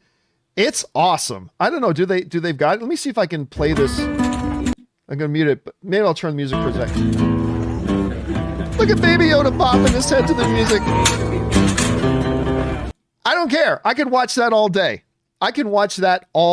That video is awesome. So if you want to go check that out, do go check that out. But I totally love that. Let's see here. Next up, where are we at? We are at Wakandan Forever writes, American Gladiator, step aside. Wonder Woman is getting her CrossFit in. No politics on the show, Princess Diana. I don't know. One character reminded me of a certain someone. Everybody questioned Kristen getting cash. She was great. Roar, I had a blast. You know, honestly, I was one of the people, because I love Kristen Wiig. I do. But to be honest, I was one of the people that questioned her casting. Not because I don't think Kristen Wiig is great, but because I didn't know that she'd be a good fit to play that character. And this is why whenever people ask me about X actor and X role, I say, look, as long as you get somebody talented, I'm fine with it, because I haven't read the script. I don't know if this actor would fit that character well or not. Like a lot of times when we as fans do fantasy casting, I want to see this guy play Blue Beetle. Well, what we're really saying is, I think this actor would be a good fit for the Blue Beetle the way I've got Blue Beetle in my head. But we don't know if the Blue Beetle in our heads is the same way that the screenwriter is writing it, right? So we don't know if that person would be a good fit for it or not. And when I heard that Kristen Wiig was cast to play Cheetah, my initial reaction was, I love Kristen Wiig, but is that a fit? And I thought she was actually great in the movie. I thought she was one of the few strong points of the movie. Not that the character itself was an overly strong point, but Kristen Wiig played that character exactly the way the character was supposed to be played. And so for that, I kind of liked it. And that's a good object lesson for us. All right, next up. Garden Variety Vagabond writes, I need to hear the full version of the Mandalorian Blues. You can go and find it on YouTube. Next up, Garden Variety Vagabond also writes, with all the cameras backstage filming the Mandalorian documentary series, I would think that the tension environment claimed by she who will not be named would be evident and not only known by one or two people whispering secrets. Okay, again, this goes back to the whole thing about, I do not like, listen, I don't like, can I just say this? I do not appreciate or like being forced to be put into a position where I have to defend Grace Randolph. Because look, no big secret. I'm not a big fan of Grace Randolph. That's no big secret. No big deal. Not everybody's a fan of everybody. Not everybody's a fan of me. Not everybody's a fan of that person. It's fine. Nothing wrong with that. But I gotta say, I will defend Grace Randolph in her covering of the Pablo Hidalgo, there you go, we're still on that, of the Pedro Pascal, both names started with a P, of the Pedro Pascal story, because she had come up with this story that Pedro Pascal, stormed off of the Mandalorian set and left half the show, and they had to rewrite the second half of the show because he wasn't going to be in it and all this kind of stuff. And as it turns out, that was not true. I never believed it, and it turns out it wasn't true. But so, John, why would you defend Grace Randolph? Because Grace Randolph only did what everybody in the online world does. She got told by a source that she trusted that was the case, and the way it was communicated to her, she believed it. And believing it, she then turned around and then communicated that to her audience. Now, listen, sometimes you do that and you're right on the money and it turns out to be true and you look like a genius. But once in a while, it turns out your sources are wrong and you end up looking silly. It's happened to me at least 2 separate occasions. Most dominantly with the Ant-Man casting thing. When I said, oh, this guy's going to play Ant-Man. And then, Edgar Wright specifically said, no, he's not. And that made me look silly. And we're not talking about making random predictions, but actually saying this is the case. So it happens. And it happened to Grace. It's not the first time it's happened to her. It won't be the last. But she's also got some big things right. And it won't be the last time she gets some big things right. So I honestly, I think people, and again, I resent that I'm put in a position that I have to say this, but I honestly think people need to cut Grace Randolph some slack. I really do. Hey, she just did what a lot of people did. She trusted the source. The source told her a certain thing. I don't believe for a second that she made up that stuff. I can 100% believe that that's what she was told. And she trusted it and communicated it. And then some people say to me, well, John, she's still doubling down on it, even though it's been proven wrong. Well, listen, if Grace believes and she feels she has reason to believe the original story the way she communicated it, then she should stick by her guns if she actually still believes it. If she hasn't had her mind changed by all the other stuff we've seen come out since, then she should stick by her guns. I don't agree with her, but I mean, if she believes it, she's sticking by her guns. I have no problem with that. I personally, I don't think anybody should have a problem with that. But that's just me. I just think everybody should cut Grace some slack on that whole thing. Anyway, where are we at here? Ryan Lohner writes, here's how I like to describe Shogun to... Oh, I love Shogun. Here's how I like to describe Shogun to people who've never heard of it. Imagine Game of Thrones, except Mr. Bean is stuck in the middle of it.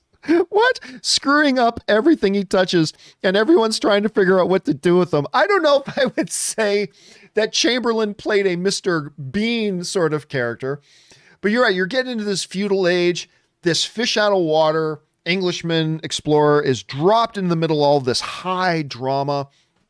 It's so good. I cannot wait for you guys. For those of you guys who never read Clavel's novel Shogun or never saw the Chamberlain miniseries of Shogun, I cannot wait for you guys to see this FX series of Shogun. I cannot wait for this.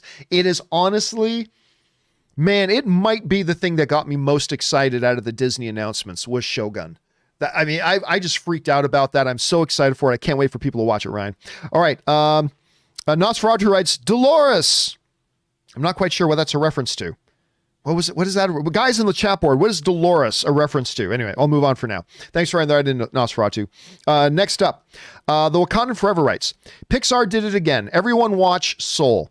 To all the teachers, coaches, parents, anyone in a mentor role, please watch Soul. John, let me be real for a minute.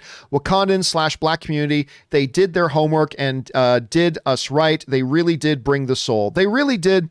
Oh, it's a Seinfeld thing. Thank you to everybody in the live chat. Rule of Two, Jesse Swarbrick, everybody in. Yes, Seinfeld. Thank you. Dolores. Anyway, look, obviously, like Coco, I know authentic Mexican culture about as well as Taco Bell knows authentic Mexican cuisine. I don't know anything about authentic Mexican culture.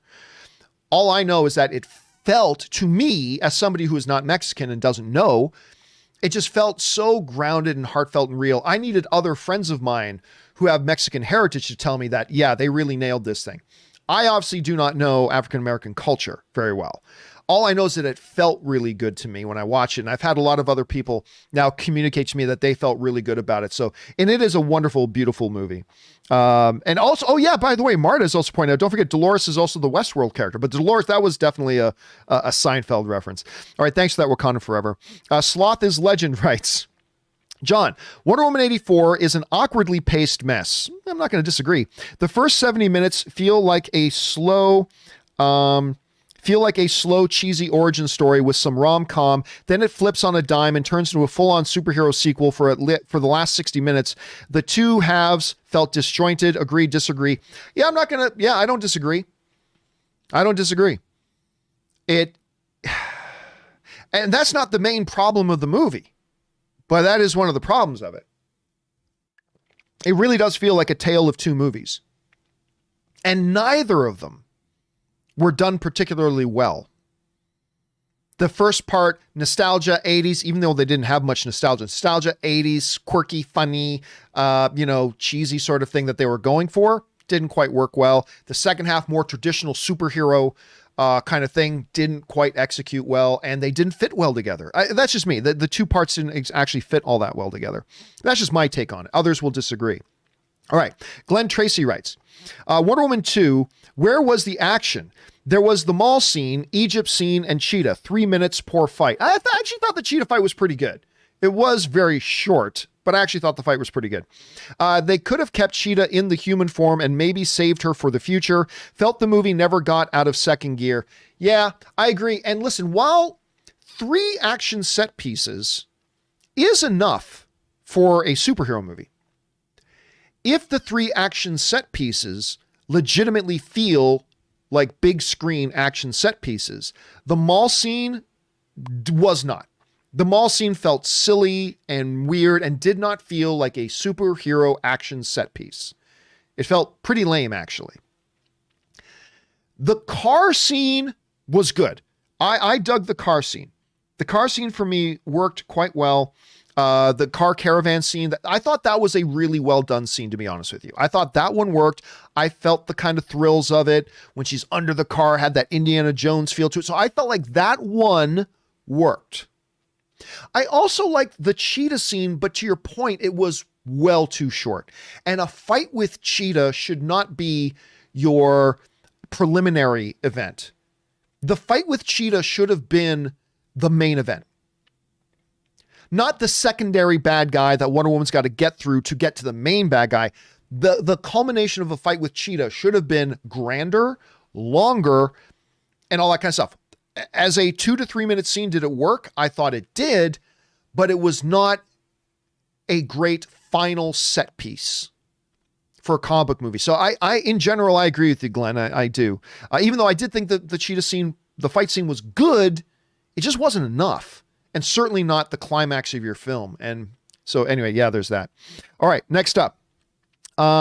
Senator Bale Orgasm writes, finally saw Tenet at home. I liked it a lot. There were a lot of scenes of an exposition dump, but there was also cool and clever ones. Me and the family almost got headaches after watching it due to confusion and exposition. Ambitious movie, a bit too ambitious, thanks. I feel very much the same way you do. I like Tenet. I still haven't watched it at home. And I'm very anxious to watch it again with subtitles. Because one of the big problems of the movie was in the midst of all the exposition dump, You couldn't, the sound levels were off and I couldn't properly understand or hear what it was they were saying like 25% of the time. And again, I understand that there are parts of this movie where we as the audience are not supposed to be able to understand what's being said. I get that. But, you know, there were parts of the movie where we were supposed to understand that was being said. And in the theater, me and everybody else in the theater just kept looking at each other like, did you understand what they just said? No, did you understand what they just said? And so I got to watch it. I still liked it, but I definitely got to watch it again at home with subtitles on. I definitely do. All right, next up. Now listen, guys, we're going a little bit overtime today because we are really behind. We are really behind on the amount of, and I need to get all caught up. So we're not going to get all caught up right this moment, but I'm going to keep pushing forward for about another half hour. Do you guys mind? Is it okay? Can we push the show a little, like a half hour longer today? I just want to get through more of your questions that you guys have sent in. All right, let's keep going on here. Hey, John, from Isaac Patton, who writes, hey, John, I recently enjoyed Soul, although I couldn't help agreeing to some degree the sentiment that Soul is the black version of Coco. Main character has musical ambitions, family is disproving, and spiritual enlightenment. What are your thoughts? Well, okay, here's the thing though. That's 500 movies. Somebody has a passion about something. Family, those closer to them, don't think they can do it and don't approve, has an ultimate kind of metaphysical or spiritual or profound message at the end. That's 500 different movies. The question is, do they tell it in a unique way? And while that basic structure was there, I agree. I really didn't feel any similarities to Coco. Well, music is there. Well, yes, but understanding that music was there, did it feel at all like Coco? All I can say is for myself, I didn't feel any similarities between it and Coco. Yeah, that basic structure, but that basic structure is there in hundreds of movies. So I was okay with it. But hey, man, I mean, your experience with it was you got real Coco vibes from it. But for me, that didn't take anything away from the movie. I thought it was really good. I thought Soul was really good. Not my top 3 or 4 favorite Pixar films, but really, really good and definitely a beautiful film. All right, thanks for sharing that, Isaac. Next up, Dark Knight Rises writes, hey, John, Eastwood's old acting coach used to say, don't just do something, stand there. I like that. Is it possible we are missing something great in the work of Charles Bronson? He, movie after movie, just simply delivered. Not a lot of embellishment, good stuff. Charles Bronson was excellent. Whether you're going from like, obviously his vigilante movies, or you're going back to the Dirty Dozen or anything like that, Charles Bronson, he understood as an actor, there was a time to project and there was a time to be. Charles, he had the ability to communicate a lot without doing a lot. You know what I mean? To communicate a lot without doing a lot. And he brought that to his films. And so when he would speak and he would be doing more interactive acting, it heightened it because his ability to do so much without saying a lot, it was presence. Lisa Mortini in the live chat, it says it perfectly. Bronson had presence. Yeah, Bronson had insane presence, and he's definitely underappreciated. He really is. All right, Dark Knight Rises also writes, I am looking for new friends here in Dallas. Where's the best place to look for movie clubs in various cities? People who might be into the same kinds of things. I honestly don't know. I don't know. I mean, I'm not a huge fan of Facebook the last year or so, but I would say jump on Facebook. See if you can find a group of Dallas movie fans or something like that. That would be my best guess. Even though I'm not a huge, even though I'm not a what you would call a huge fan of Facebook right now, I still think Facebook is a place you can go to get stuff like that. Hold on a second here. Give me 1 minute. Okay, let's move on here.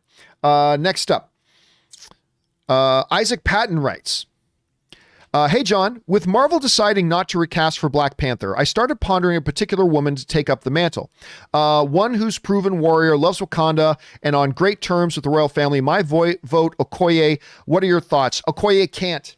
Just by the law of Wakanda, she can't. She doesn't come from a tribe and not the heads of one of the tribes. She is Dora Milaje. That is her lifelong commitment and goal. The better choice is Nakia, right? Nakia is the one, if it's not, let me rephrase. The perfect one is M'Baku. M'Baku is the one who should be the next king of Wakanda and Black Panther. He is already the leader. He is already the warrior. He came that close to beating T'Challa in one-on-one combat, like a hair. If they fought 10 times, he probably wins 5 of those fights. So and it was a close ally of T'Challa. M'Baku is the perfect guy. If not M'Baku, the next one is Nakia. You know, she's one of the heads of her tribe. She has been out in the world. She's a fierce warrior. She's the one, she's got blood right. She has blood right to challenge for the throne, whereas Okoye doesn't. Okoye's life commitment is to being Dora Milaje. And so that's why I would go more, and Shuri makes no sense. Again, some people will mention Shuri, but Shuri makes absolutely zero sense. She's not a warrior. She has no desire for governance. She wants to be in the lab. That's where she wants to be. If she decided she wanted to be, for whatever reason, which would be totally contradictory to her character so far. But if Shuri suddenly decided to contradict everything about the character so far and say, you know what, I do want to be the monarch. Well, guess what? Now they got to go down to the river, have the ceremony, and M'Baku is going to say, I challenge. That's it. She's done. She's done.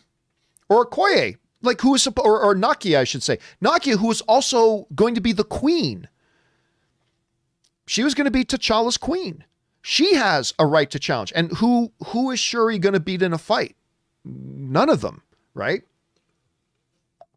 So that's why I always kind of dismiss the Shuri thing. But I'm not saying that's not what they will do. I'm just saying they should not do Shuri. Let's be clear. I am not saying Disney absolutely won't do Shuri. I'm simply saying they should not do Shuri. But that's just me. All right, next up. Even though I love Letitia Wright.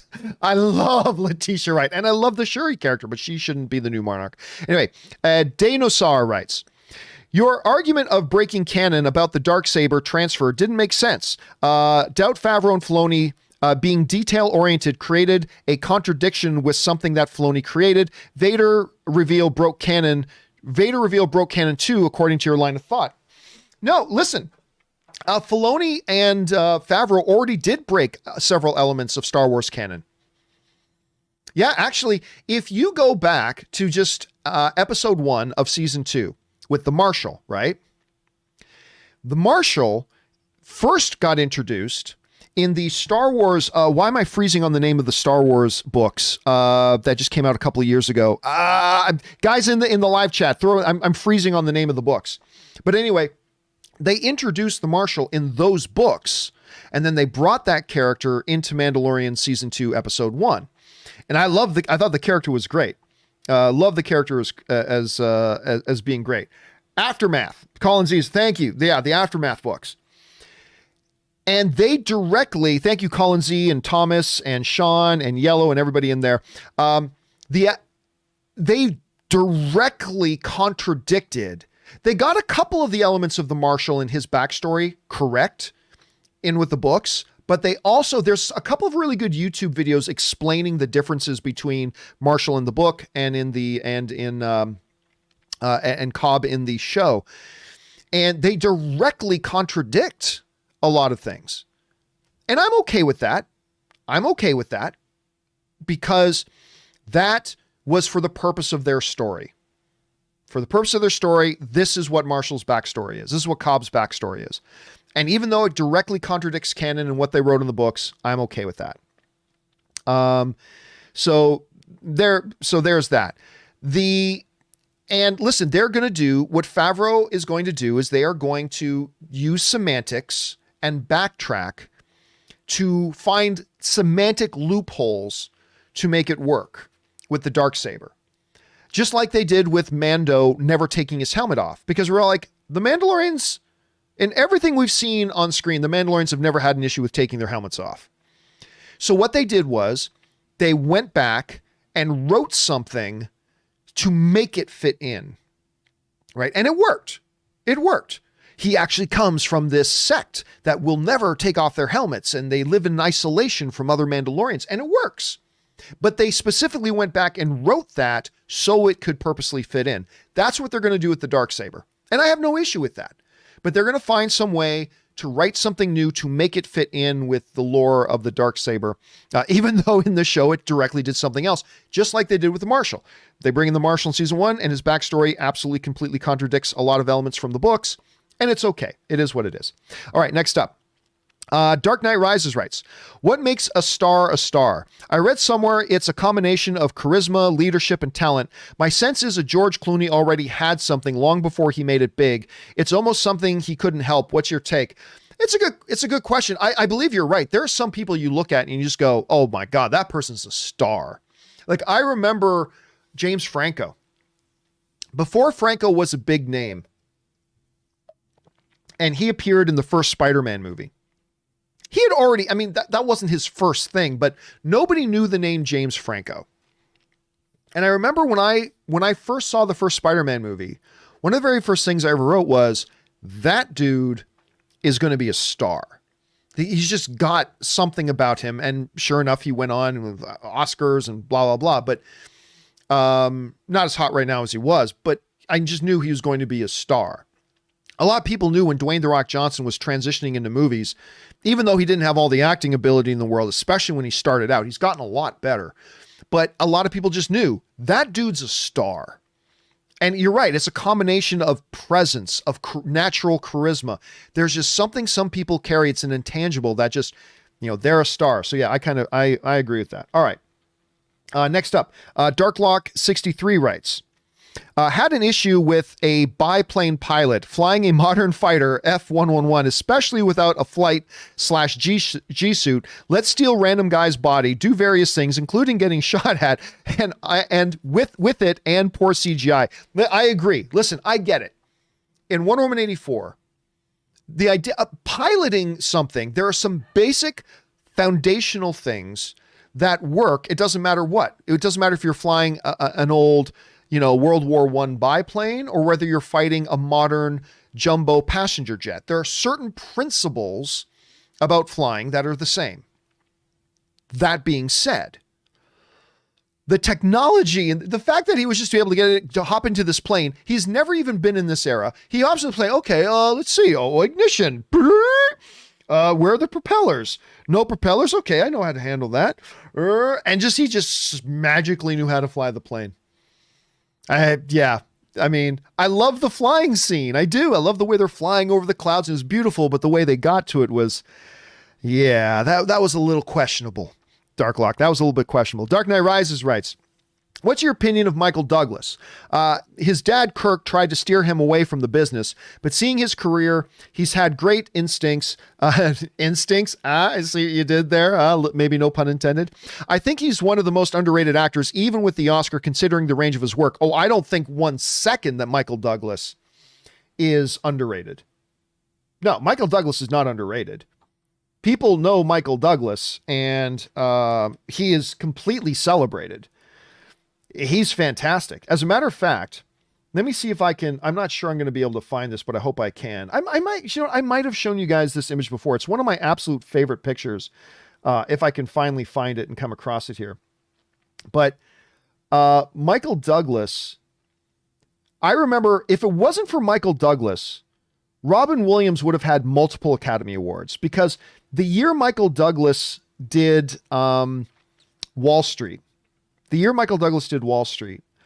was, I believe, that was the same year as Good Morning Vietnam.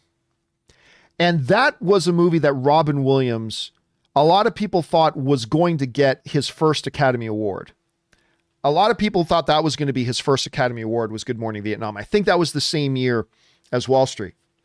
That performance in Wall Street, Falling Down is another one, Basic Instinct, Romancing the Stone he did with Kathleen Turner. I'm romancing the stone, never leaving your poor heart alone. Anyway, I love Romancing the Stone. Wasn't really big on the sequel, but I love Romancing the Stone. Michael Douglas, and he can do anything. He can do it all. He can step into a comic book movie. One of my favorite days, one of my favorite days in my career was I got to have the afternoon with Paul Rudd and Michael Douglas at this location in Hollywood. I just got to have like the afternoon with them. It was awesome. And I had a great conversation with Michael Douglas, and he's got such a great view on acting and all that kind of stuff. Cause I think I was talking to him about his movie Last Vegas that he did with Robert De Niro and Morgan Freeman. I love that movie too, by the way.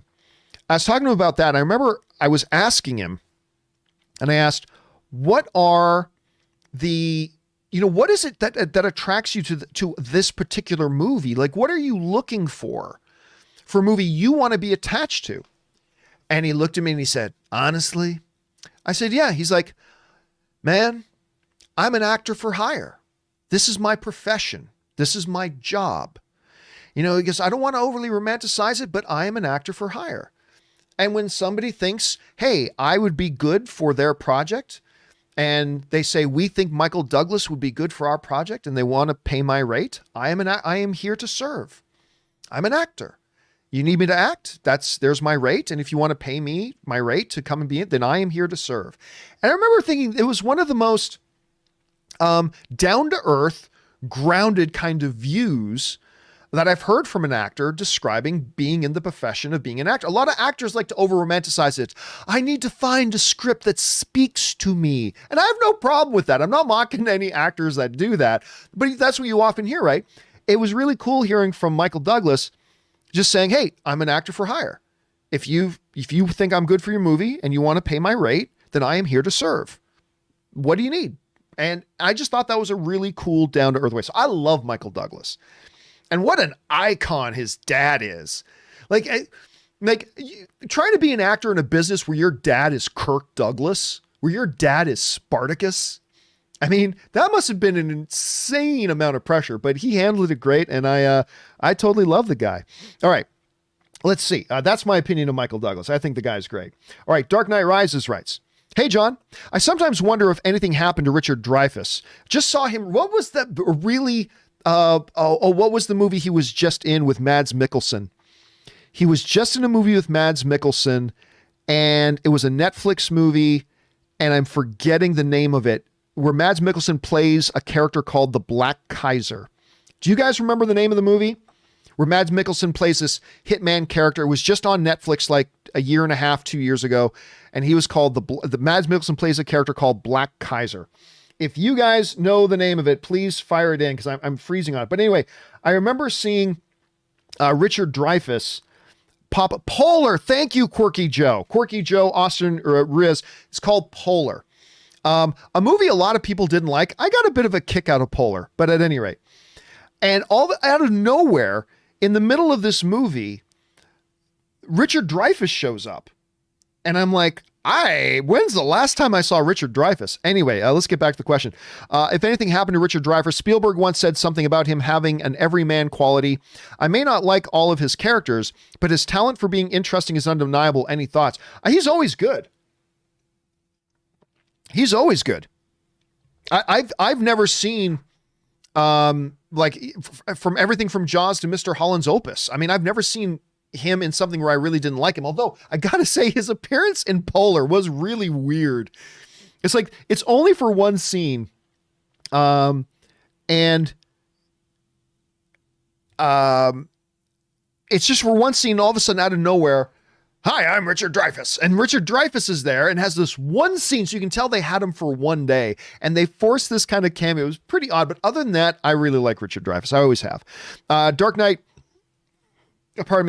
writes, John, do you ever take note of who the screenwriter is when looking at a movie? Absolutely. What writers really make you sit up and take notice when you know they are doing the script for a project?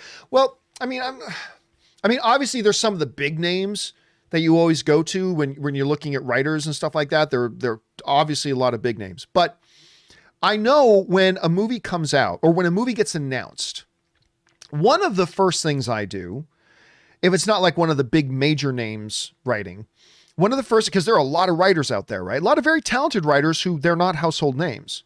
There's a lot of talented writers who you've never heard the name.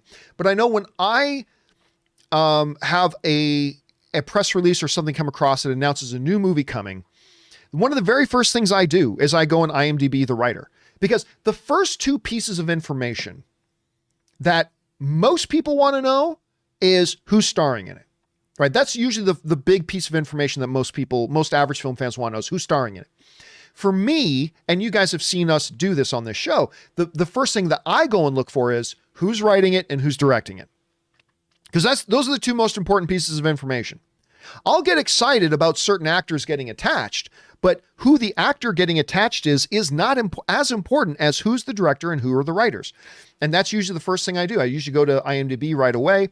I start looking up past work and what have they done before, and then we talk about it on our shows, that this was being written by so-and-so, who did this and this and this. So yeah, I always take note of that stuff. Absolutely do. All right, next up. Eric Lynch writes, John, one of two.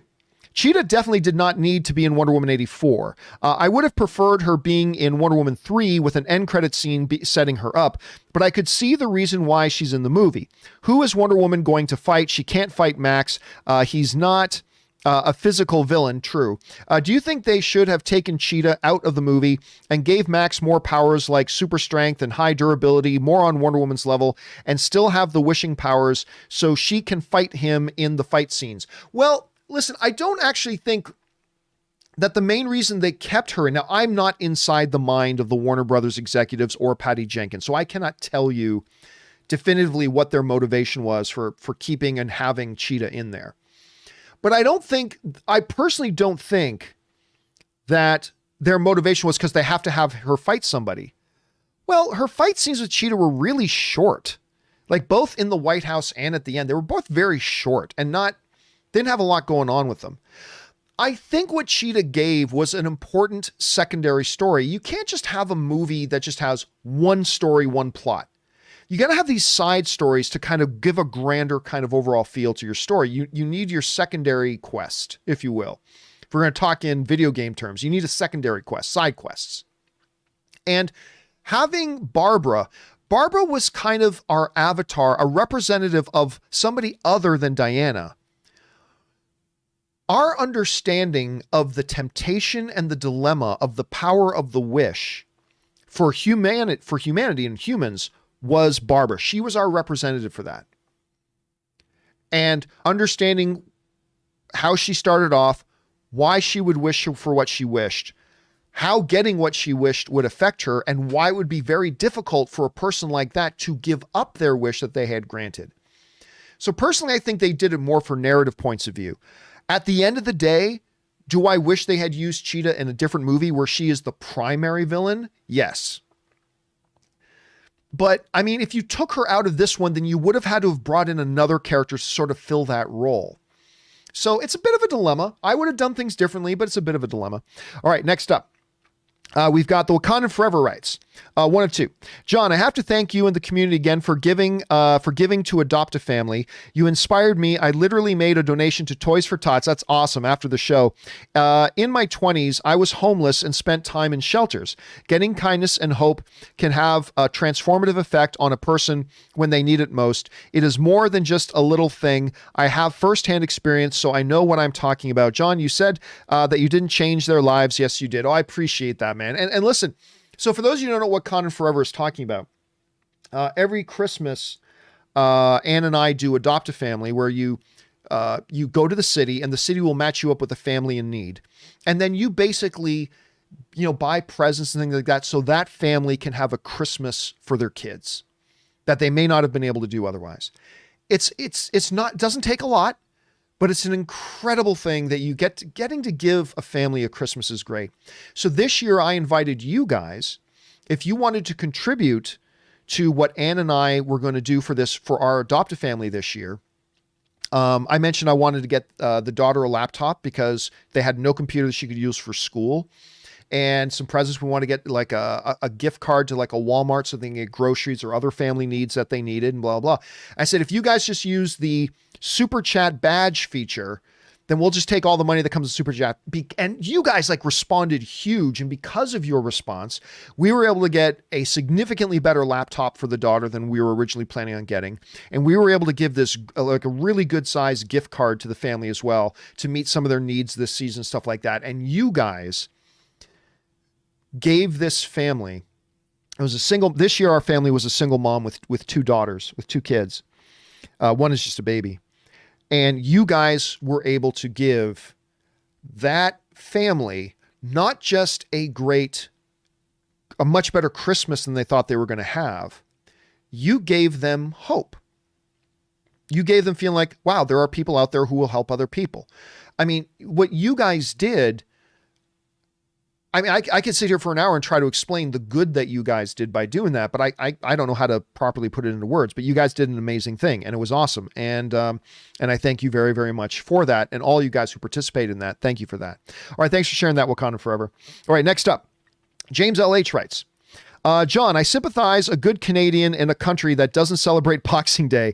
Here in the UK, it's the sales. Online this year due to COVID and football.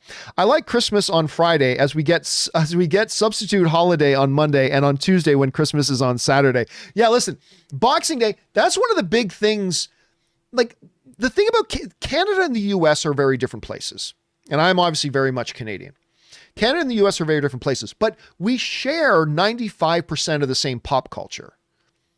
One of the big differences when I moved to the States that I noticed was we didn't really have Black Friday in Canada. I mean, it was there was some stuff, but really that wasn't it. The big shopping day in Canada wasn't Black Friday. It's Boxing Day. It's the day after Christmas. Think about it. Christmas is done. Everybody's bought their presents. Well, how are we going to sell anything on our stores now? Better have a big, huge, massive sale on everything. And Boxing Day was like the big day of everything being on sale.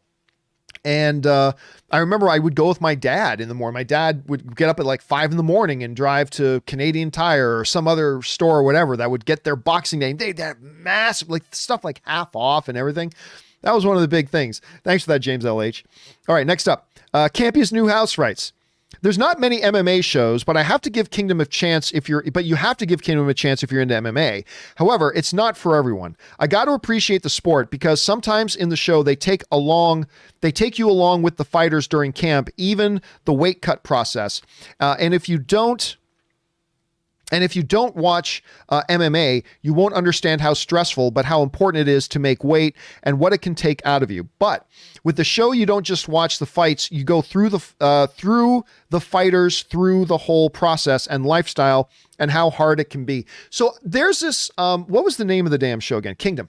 There's this show called Kingdom, not the Korean, period piece zombie show, but an MMA show. It's not an MMA. It's a show revolving around characters who are involved in mixed martial arts.